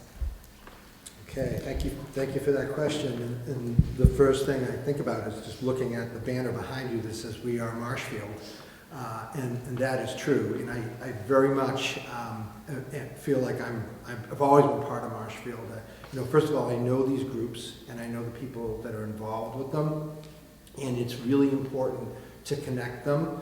I'll just start. I mentioned in my intro the importance of connecting with groups like the police and fire and emergency management and the town. First of all, those connections and those relationships pay off when things aren't going well. You need to make sure that we're, as a district, we're open to police and fire, that we bring them in as part of our family, and that we have regular, connected meetings with them. In Cohasset, we do. Every summer, we have a big meeting with our police, fire, our leadership, and we talk about our processes. We develop protocols that are necessary for the ever-changing world we live in. And we have drills. We practice drills. Part of the response there is Alice. I know we have an Alice formation, for a crisis scenario here. Practicing the age-appropriate drills. It's a sad part of life, but it's something that we have to be prepared to do. Knowing what it's like we just had a shelter in place in Cohasset in one of our elementary schools, and I was amazed by the response. All of our protocols work perfectly, including tying in and talking to the family who was involved with it. That doesn't come unless you practice it and unless you really build those relationships. So that's really important. I mentioned that I had formulated a Safe Schools Committee when I came to Cohasset as an assistant superintendent. We were in really a crisis, and we had sort of a crisis of confidence in the community about some safety factors. And so I worked with other leaders and to develop a really comprehensive committee of parents, of students, of police and fire and emergency management. And we worked together to formulate some goals for the community in terms of safety. And then we had really action steps that we formulated. And this wasn't just physical safety, that was a big part of it. It was also social emotional safety. And then in terms of bringing the other community parts in, that's the other part of the question, such as the Boys and Girls Club. I mentioned in my opening that idea of authentic assessment. We have in Cohasset a credit for life fair, and I know you actually take that to a higher degree here in Marshfield, but where kids are learning in a real life sort of exercise how to budget and how to go through and to have a checking account. What does that mean? What does it mean to how are you going to, you have a mortgage, and kind of go through all of this, and then they learn from people who are in the community about the path they went through to get into their particular positions, and a lot about what it is to be financially literate. I think that's a big piece, and we can bring in groups to do that, but we can bring in groups to do anything we're learning. In Cohasset, we're really tied into a group called Cohasset Student Coastal Research, and we have a lot of students who go there through our schools, from elementary all the way through senior year, and they work on real life problems, like why is the marsh grass not growing, or what's happening with the tides here, litter on our beaches. I mean, we're the same in Marshfield. We can do that more, and that is a really high level of learning. As you're having students, a lot of learning is about giving them a challenge, having them try solutions, having them sort of debrief and reiterate and create a 2.0 solution, bringing in our community, our amazing community, with amazing resources, not only from the people who are here and who have great skills themselves, but the natural environment we have, our beaches, our amazing community memberships like our Boys and Girls Club, and other people that are just. I was watching the school committee and the rib cook-off, people coming and giving $25,000 to the committee. This is a real community that wants to help our schools. So I would, first of all, open myself up as a partner to them. I was a member of the Marshfield Education Foundation board when I was a superintendent at Cohasset, and I couldn't do both, and I felt it was a lot. So I did step down from that, but I have always had a desire to give to Marshfield, and this would just allow me in my position to connect to them. So I'll stop there. Thank you. Thank you. Chair recognizes Ms. Stetson. Thank you. Like all districts, Marshfield has a population of students that require specialized instruction and accommodations. These include our special education population, our multi-language learners, and our McKinney-Vento students, among others. How will you ensure these students are seamlessly integrated into the classroom at every level in a way that provides strong educational opportunities for all students? Okay, well, this is also really important to me, is to make sure that every student gets what they need socially, emotionally, and academically. We mentioned multi-language learners, but we also mentioned in this some special education population. I think, first of all, to destigmatize any stigma that might be there for any student that is in a situation that you mentioned here. Really, learning is all about knowing what obstacles you have in front of you, and then learning a pathway to overcome them, and then following it. And if it doesn't work, you build that resiliency and you move forward. In many ways, they just have more information about some of the pathways in front of them. And my goal as a superintendent would be to support those people who are working with those students, and that includes the teachers, it includes the administrators that work closely with them, but it starts with that vision of destigmatizing any of this, and then providing them the connections. So with our multi-language learners in Cohasset right now, we have, I believe, 2 EL students in the district. So, but that changes, but that actually provides some challenges for teachers. If you think about it, we all as teachers get instructed on how to work with students who are ELs, how to create language objectives, and how to work with them through a classroom setting. If you don't use that in action, it can be really something that's scary when you do get a student in your classroom. So, we have more here. I know we have 2 schools that have all our EL population. I'd like to look at that as a practice. I think it sounds like a practical solution potentially, but it might not be the best solution for our students. But I honestly don't know that. I'd have to look at it. But I think we did make an investment in this community into neighborhood schools, and that's great. But if you're an EL student living in the neighborhood and you're going to a school that's across town, it might not be so great for that student. Because as I mentioned in my opening, we have to provide those windows and mirrors. We have to have our classrooms be a reflection of who they are. And it's a tough enough thing to have a student who doesn't speak the language, but then to take that student away from their friends and the people who they have in their particular neighborhood that have made them feel comfortable is just another change that our other students don't have to go through. And then, of course, McKinney-Vento, we do have homeless students in Marshfield, and just wrapping our arms around them and trying to support them in every way we can.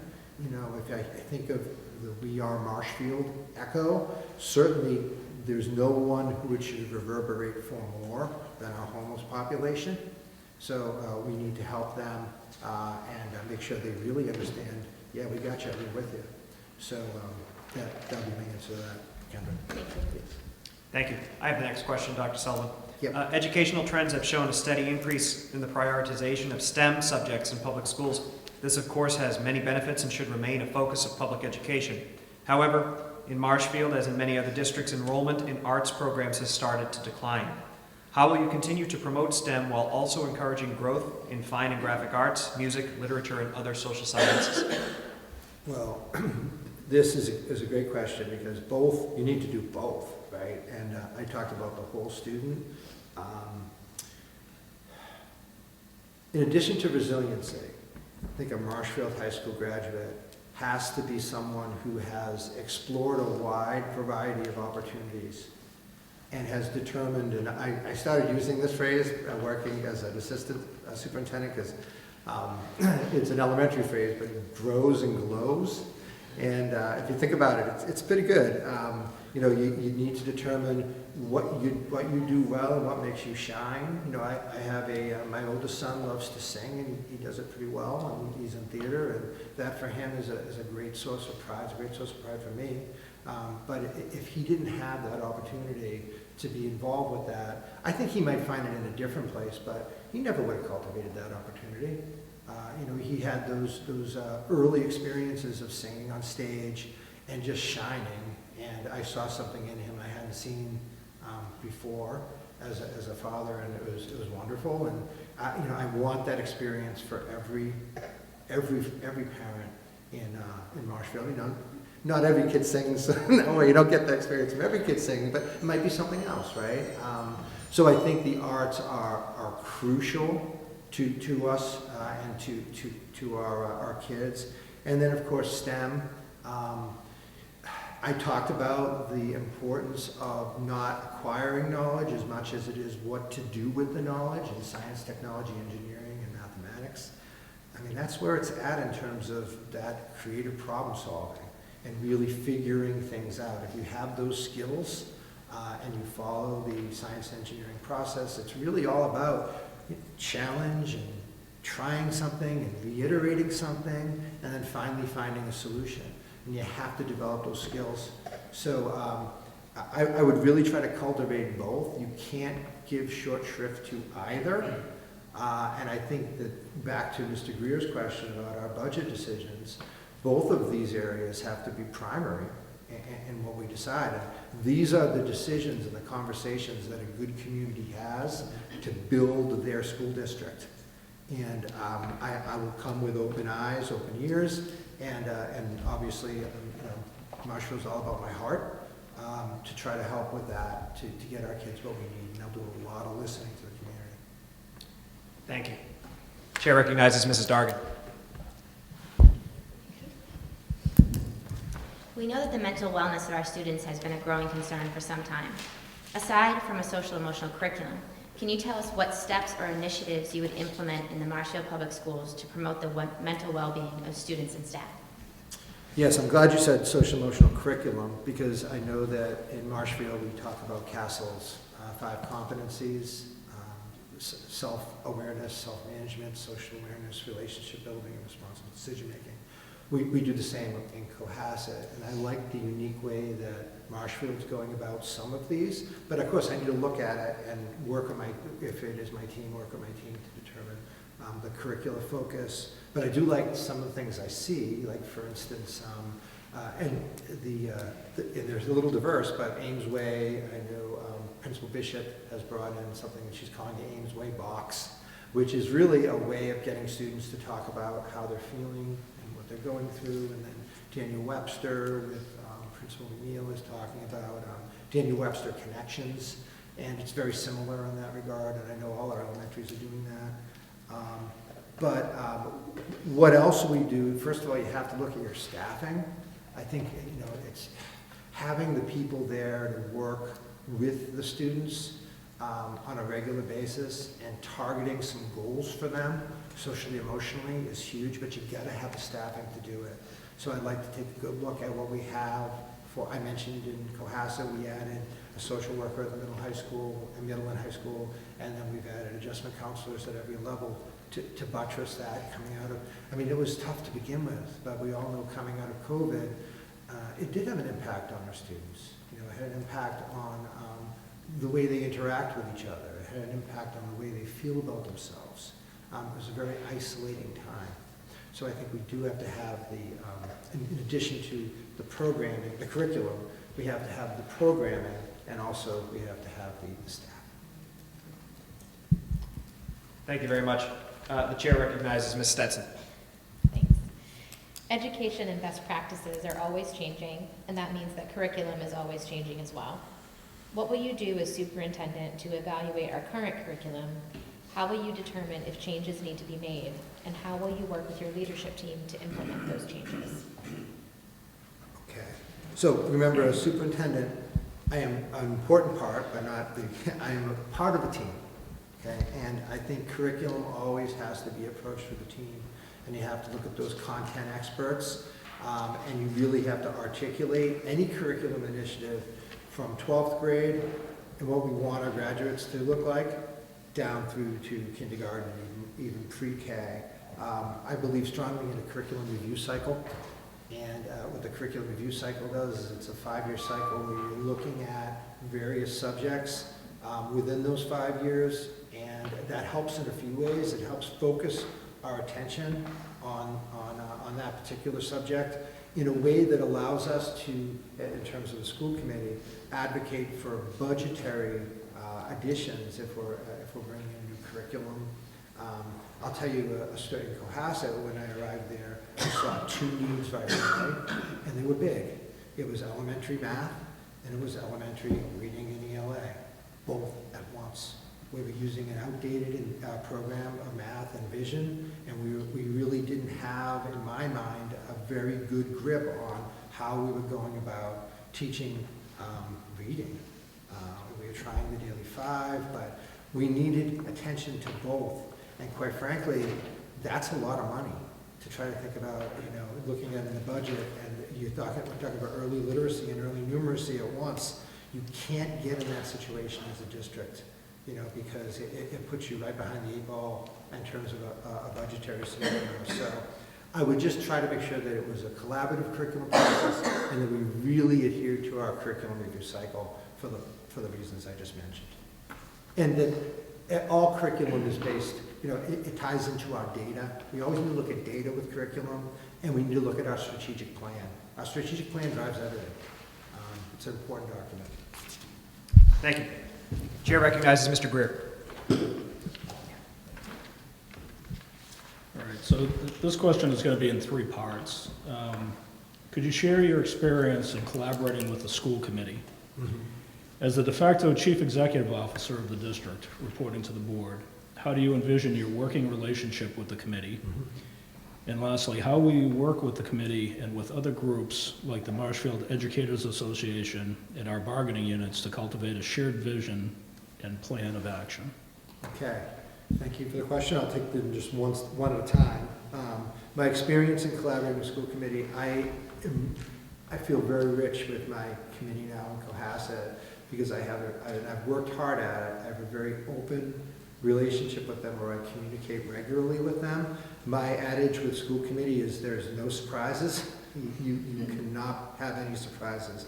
I have to be telling you what's happening in the district. I will work with the chair, and then I would take cues from the chair on how to talk to or if to talk to others individually. I have to be careful about deliberation, of course, but the spirit of it is open, honest communication and listening.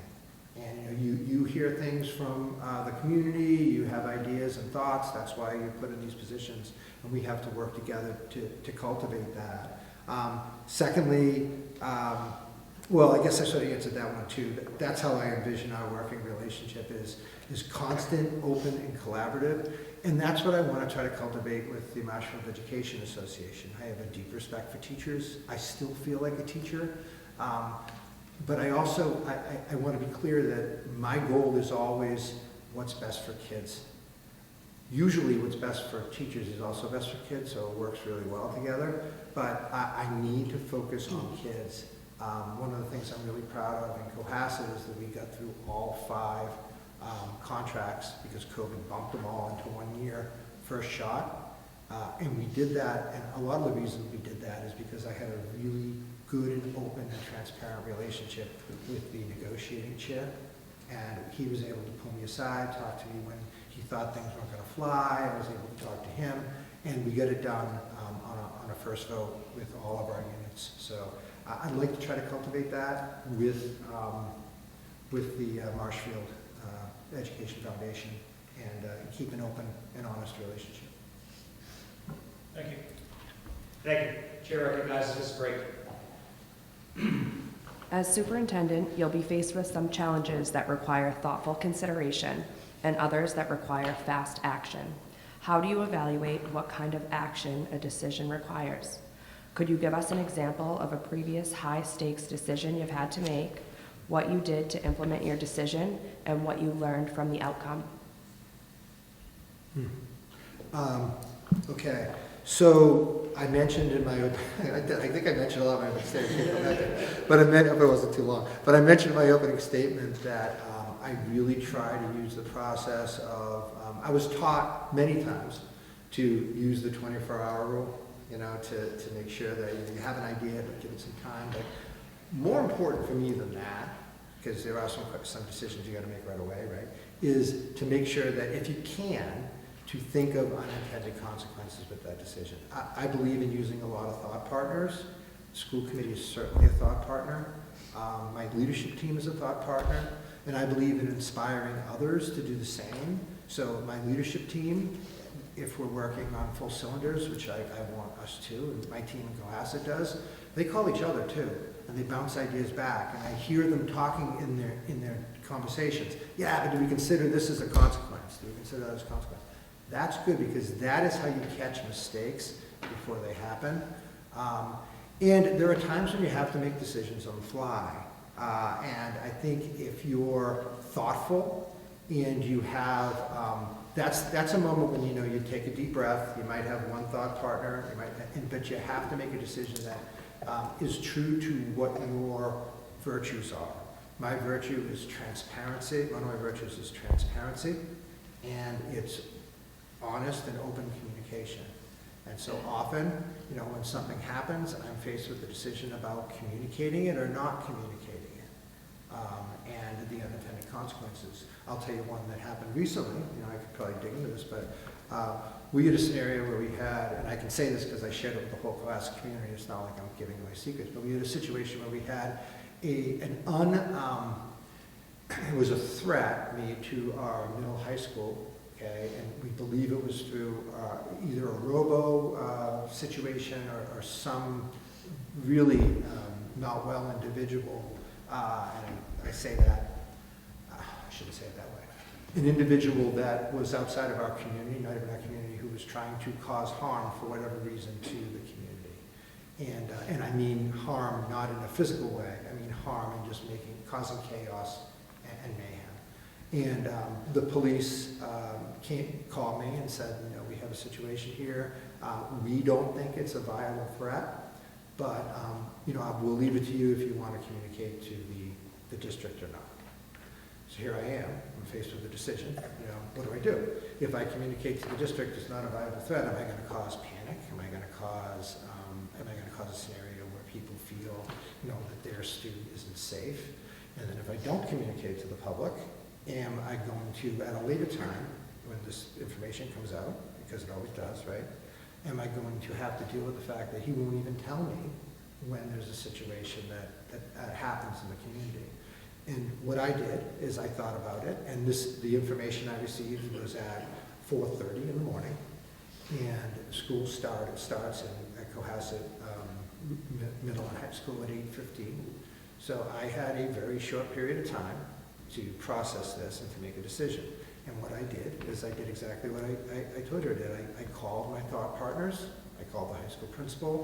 We discussed it. I called my assistant superintendent. I got an idea there. I called my school committee chair, and I wanted to get a sense for what I was doing.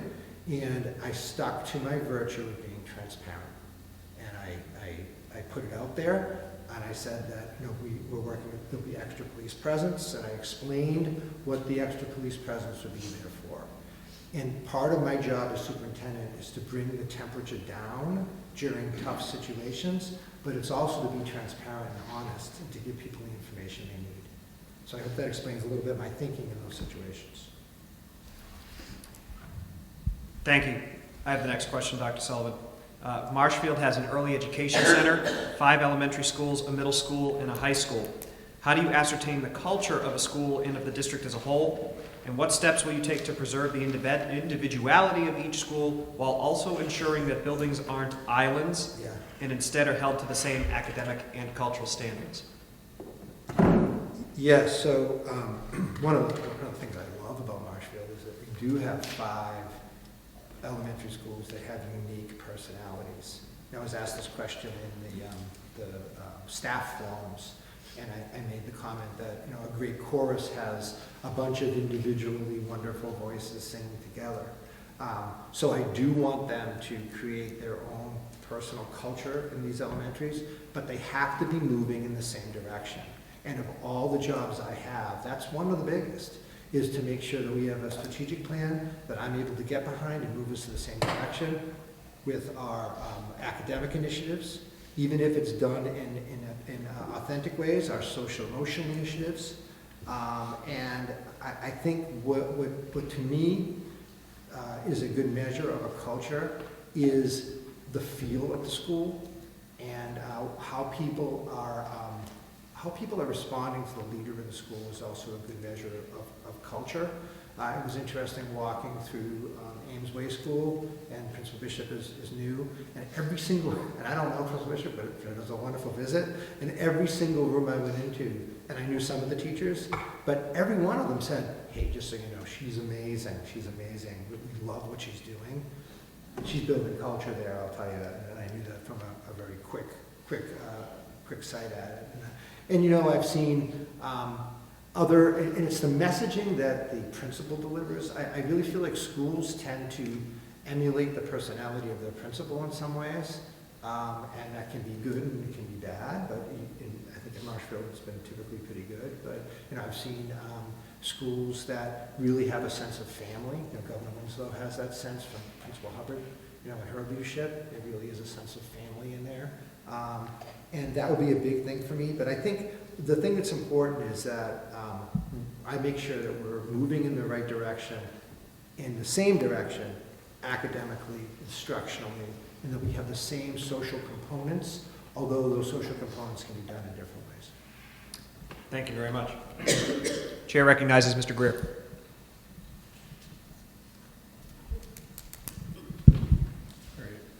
Over the years, Marshfield has been continuously saddled with unfunded mandates from the state. How do you ensure your district is meeting legal requirements, and how far are you willing to go to advocate for the sacred value of local control in public education? Yeah, unfortunately, I'm not saying the second part isn't wrong, but the first part of the prompt here is exactly correct. We do often get a mandate that's based on your hope data, and it's given to a school, our school district, but then we have to figure out a way to fund it moving forward, and it can be very crippling. And the second part here is how willing am I go to advocate for local control? Well, I think you have to make sure that any decision you make about a particular community reflects the values of that community and what we want to have in the community for whatever mandate, wherever we want. So we have to determine, first of all, what is important to us and to advocate for those initiatives. But I think, again, the way you do that is really looking at data. You look at achievement data. You look at the qualitative data about what people are saying, how people are feeling, and then you put those initiatives in place. You have to balance that sometimes with the unfunded mandates. I do think at times the state, does get it right.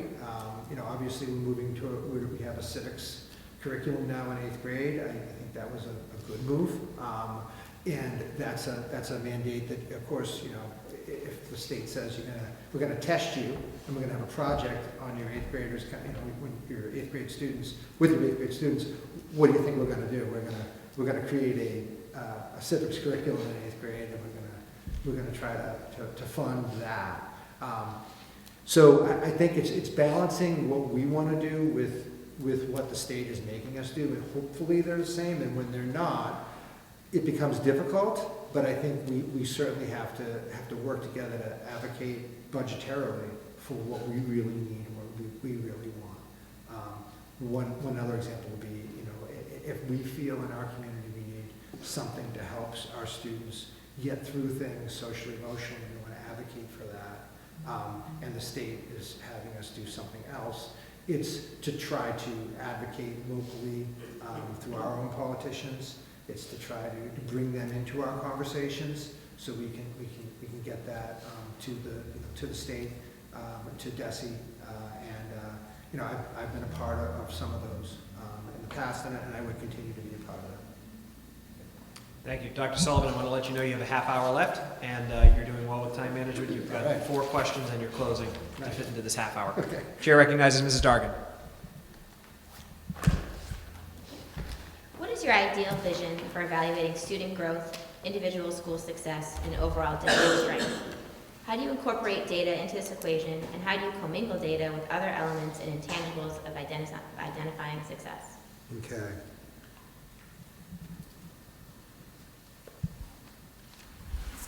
So I've touched on this in some of my other answers, but I think what we always need is a good strategic vision. Everything starts with the strategic vision. You know, the vision you have, I mentioned it, of learning, exploring, and thriving.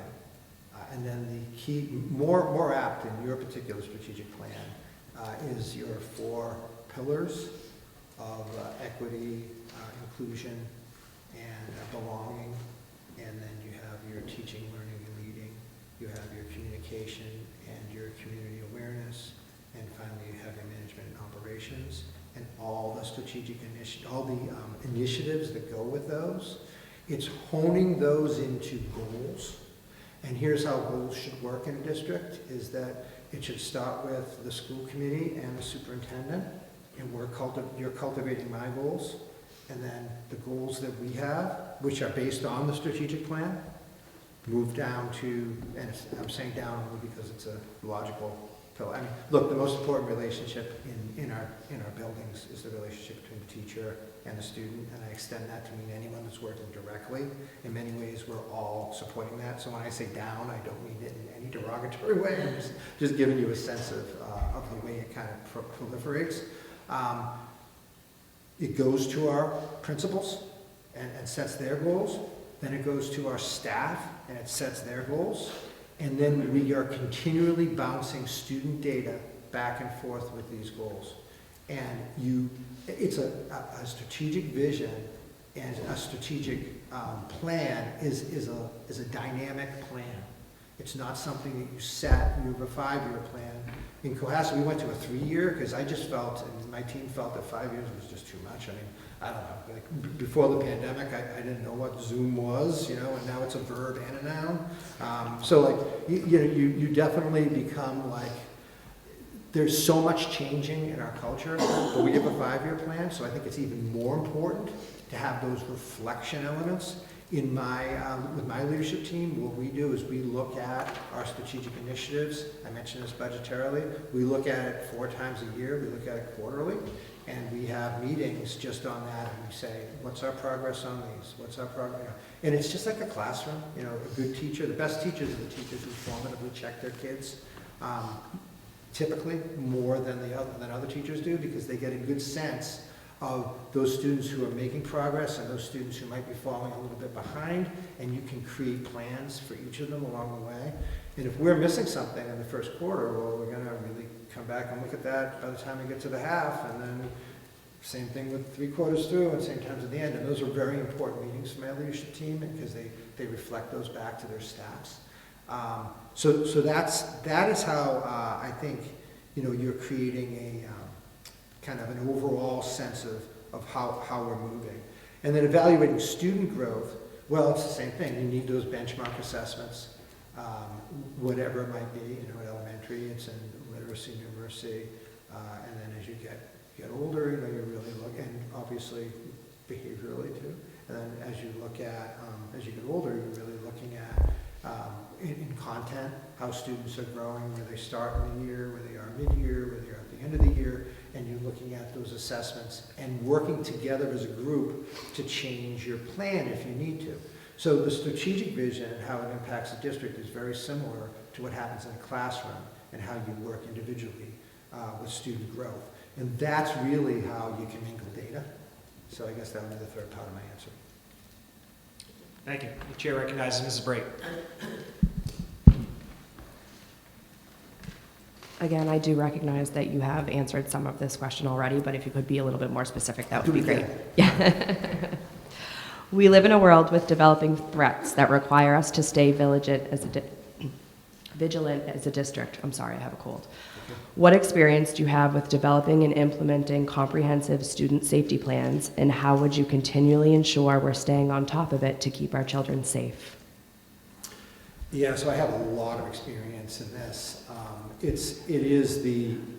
Everything starts with having a safe environment.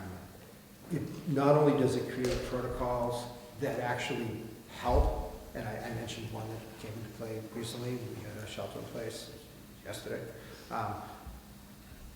but it creates confidence. It creates confidence in a community that where they're sending their child is safe and has plans and communicates immediately and effectively when something isn't going well or when something had to be put into place to make something go well. It's important that we stay on top of this by working with our safety officials. There's a great wealth, and I have a lot of respect for the Marshfield Police and particularly the school resource officers. I think I know most of them, and some of them I know very well from when I was here.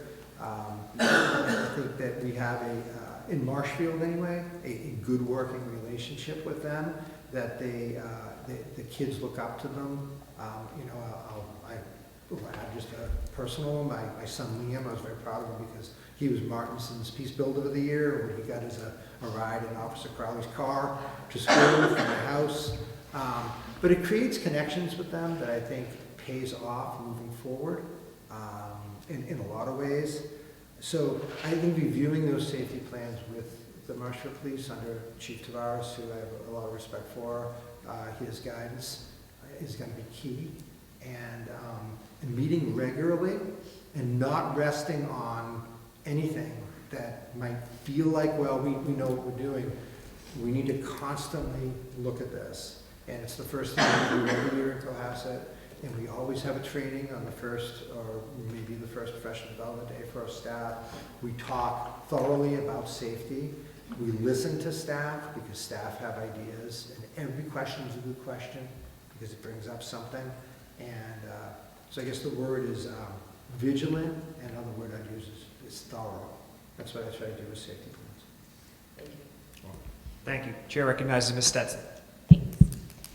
While a superintendent has to focus on so many operational aspects of running a district, at the end of the day, it's all about keeping the students central to our mission.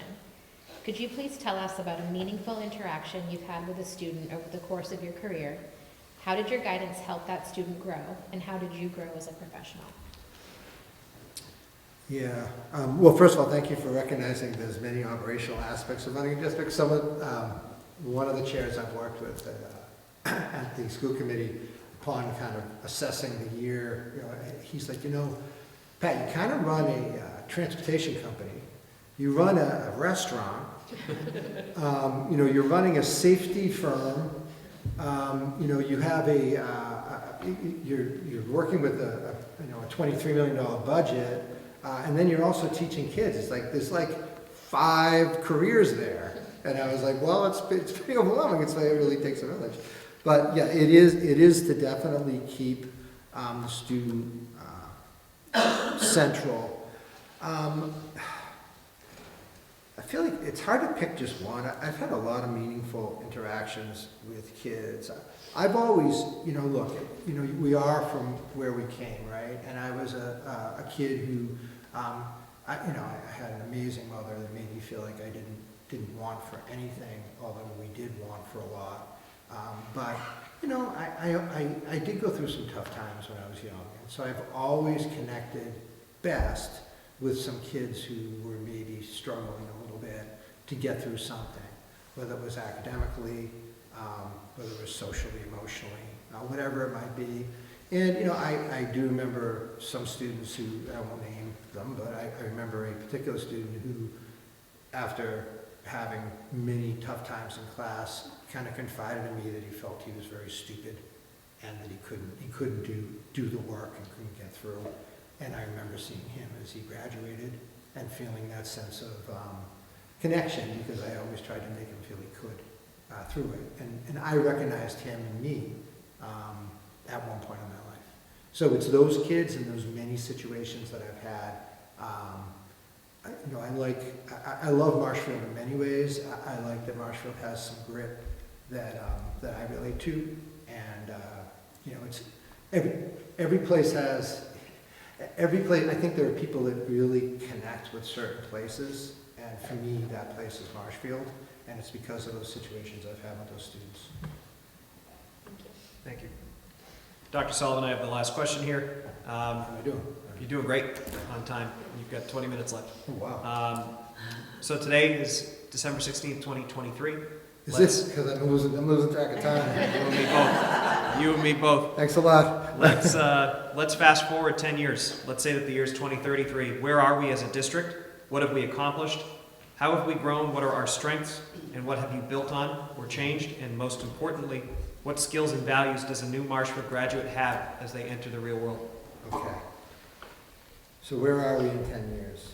Well, one of the things I've tried to do in my career, whether it's in the last 7 years in Cohasset, which of course were interrupted by a very tough time, right? Or when I was a principal at Furnace-Brook, or even in my classroom with my students, is to light the fire of hope and goals under people. And what that means is I want Marshfield to dream big.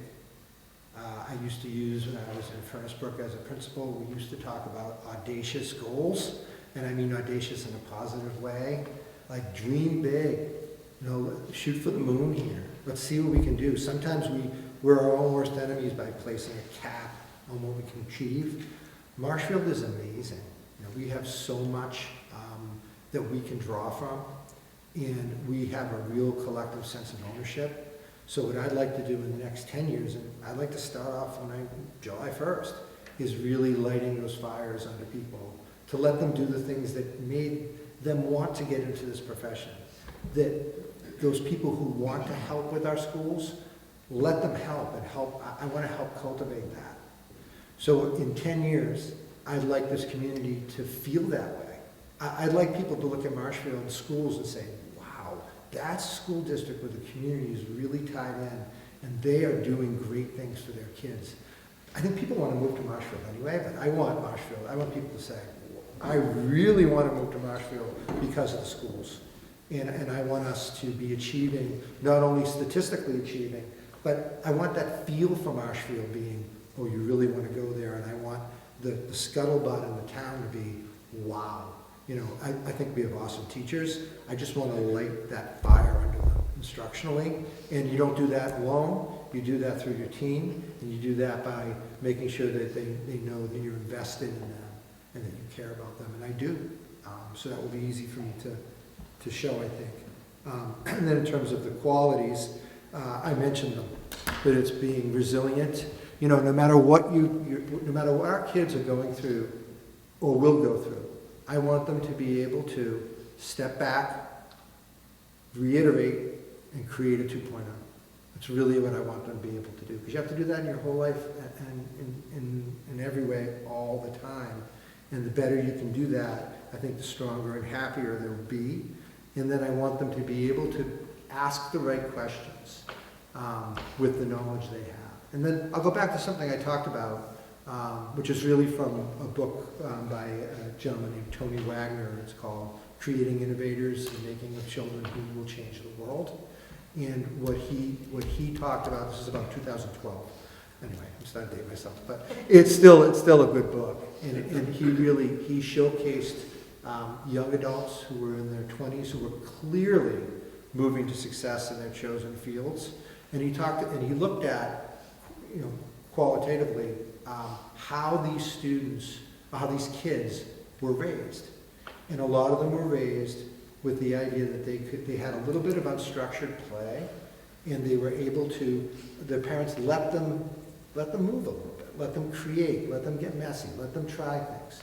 And what that did for all of them, almost across the board, is it created a sense of wonder and a sense of passion in whatever it was that they liked. Okay? And then that wonder and passion became purpose. So I want to create that wonder and passion in our kids. I want our kids to have that wonder and passion, because it's that wonder and passion that they're going to leave Marshfield High School with and create purpose. And they're going to become the kids who will change the world. That's what I'd like. Thank you. That's a great transition into your closing. You may now begin your closing statement. So I feel like I may have got through a lot of who I am and what I believe in.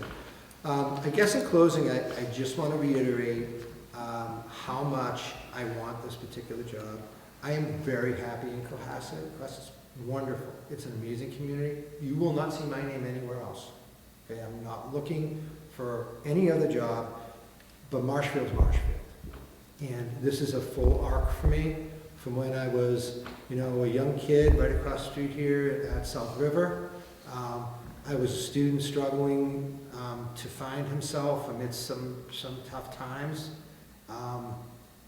Someone who came back to give back to his community and realized that he got more from the community than he was giving, because that helped me find my purpose. And now someone who stands before you, sits before you, hoping that I can help lead this district into the next decade. And, if I don't get this position, I'm not leaving Marshfield. I'm still going to be here, and I'm still going to be supporting Marshfield and the kids in it. I have 4 of them, so I'm actually, I have almost a kid in every school now. It's like they're all over the place. I don't have any more kids, but so I just want to leave you with that knowledge that this is more than a job for me. This is about my heart, and Marshfield has been about my heart since it's not a job I've been preparing for just in my career. It's my whole life. So this is a very unique opportunity for me, and I would be honored if I'm the person to choose, and I respect the committee and your choice. So thank you, and thank you for the chance. Thank you very much. Please ask for a round of applause for Representative.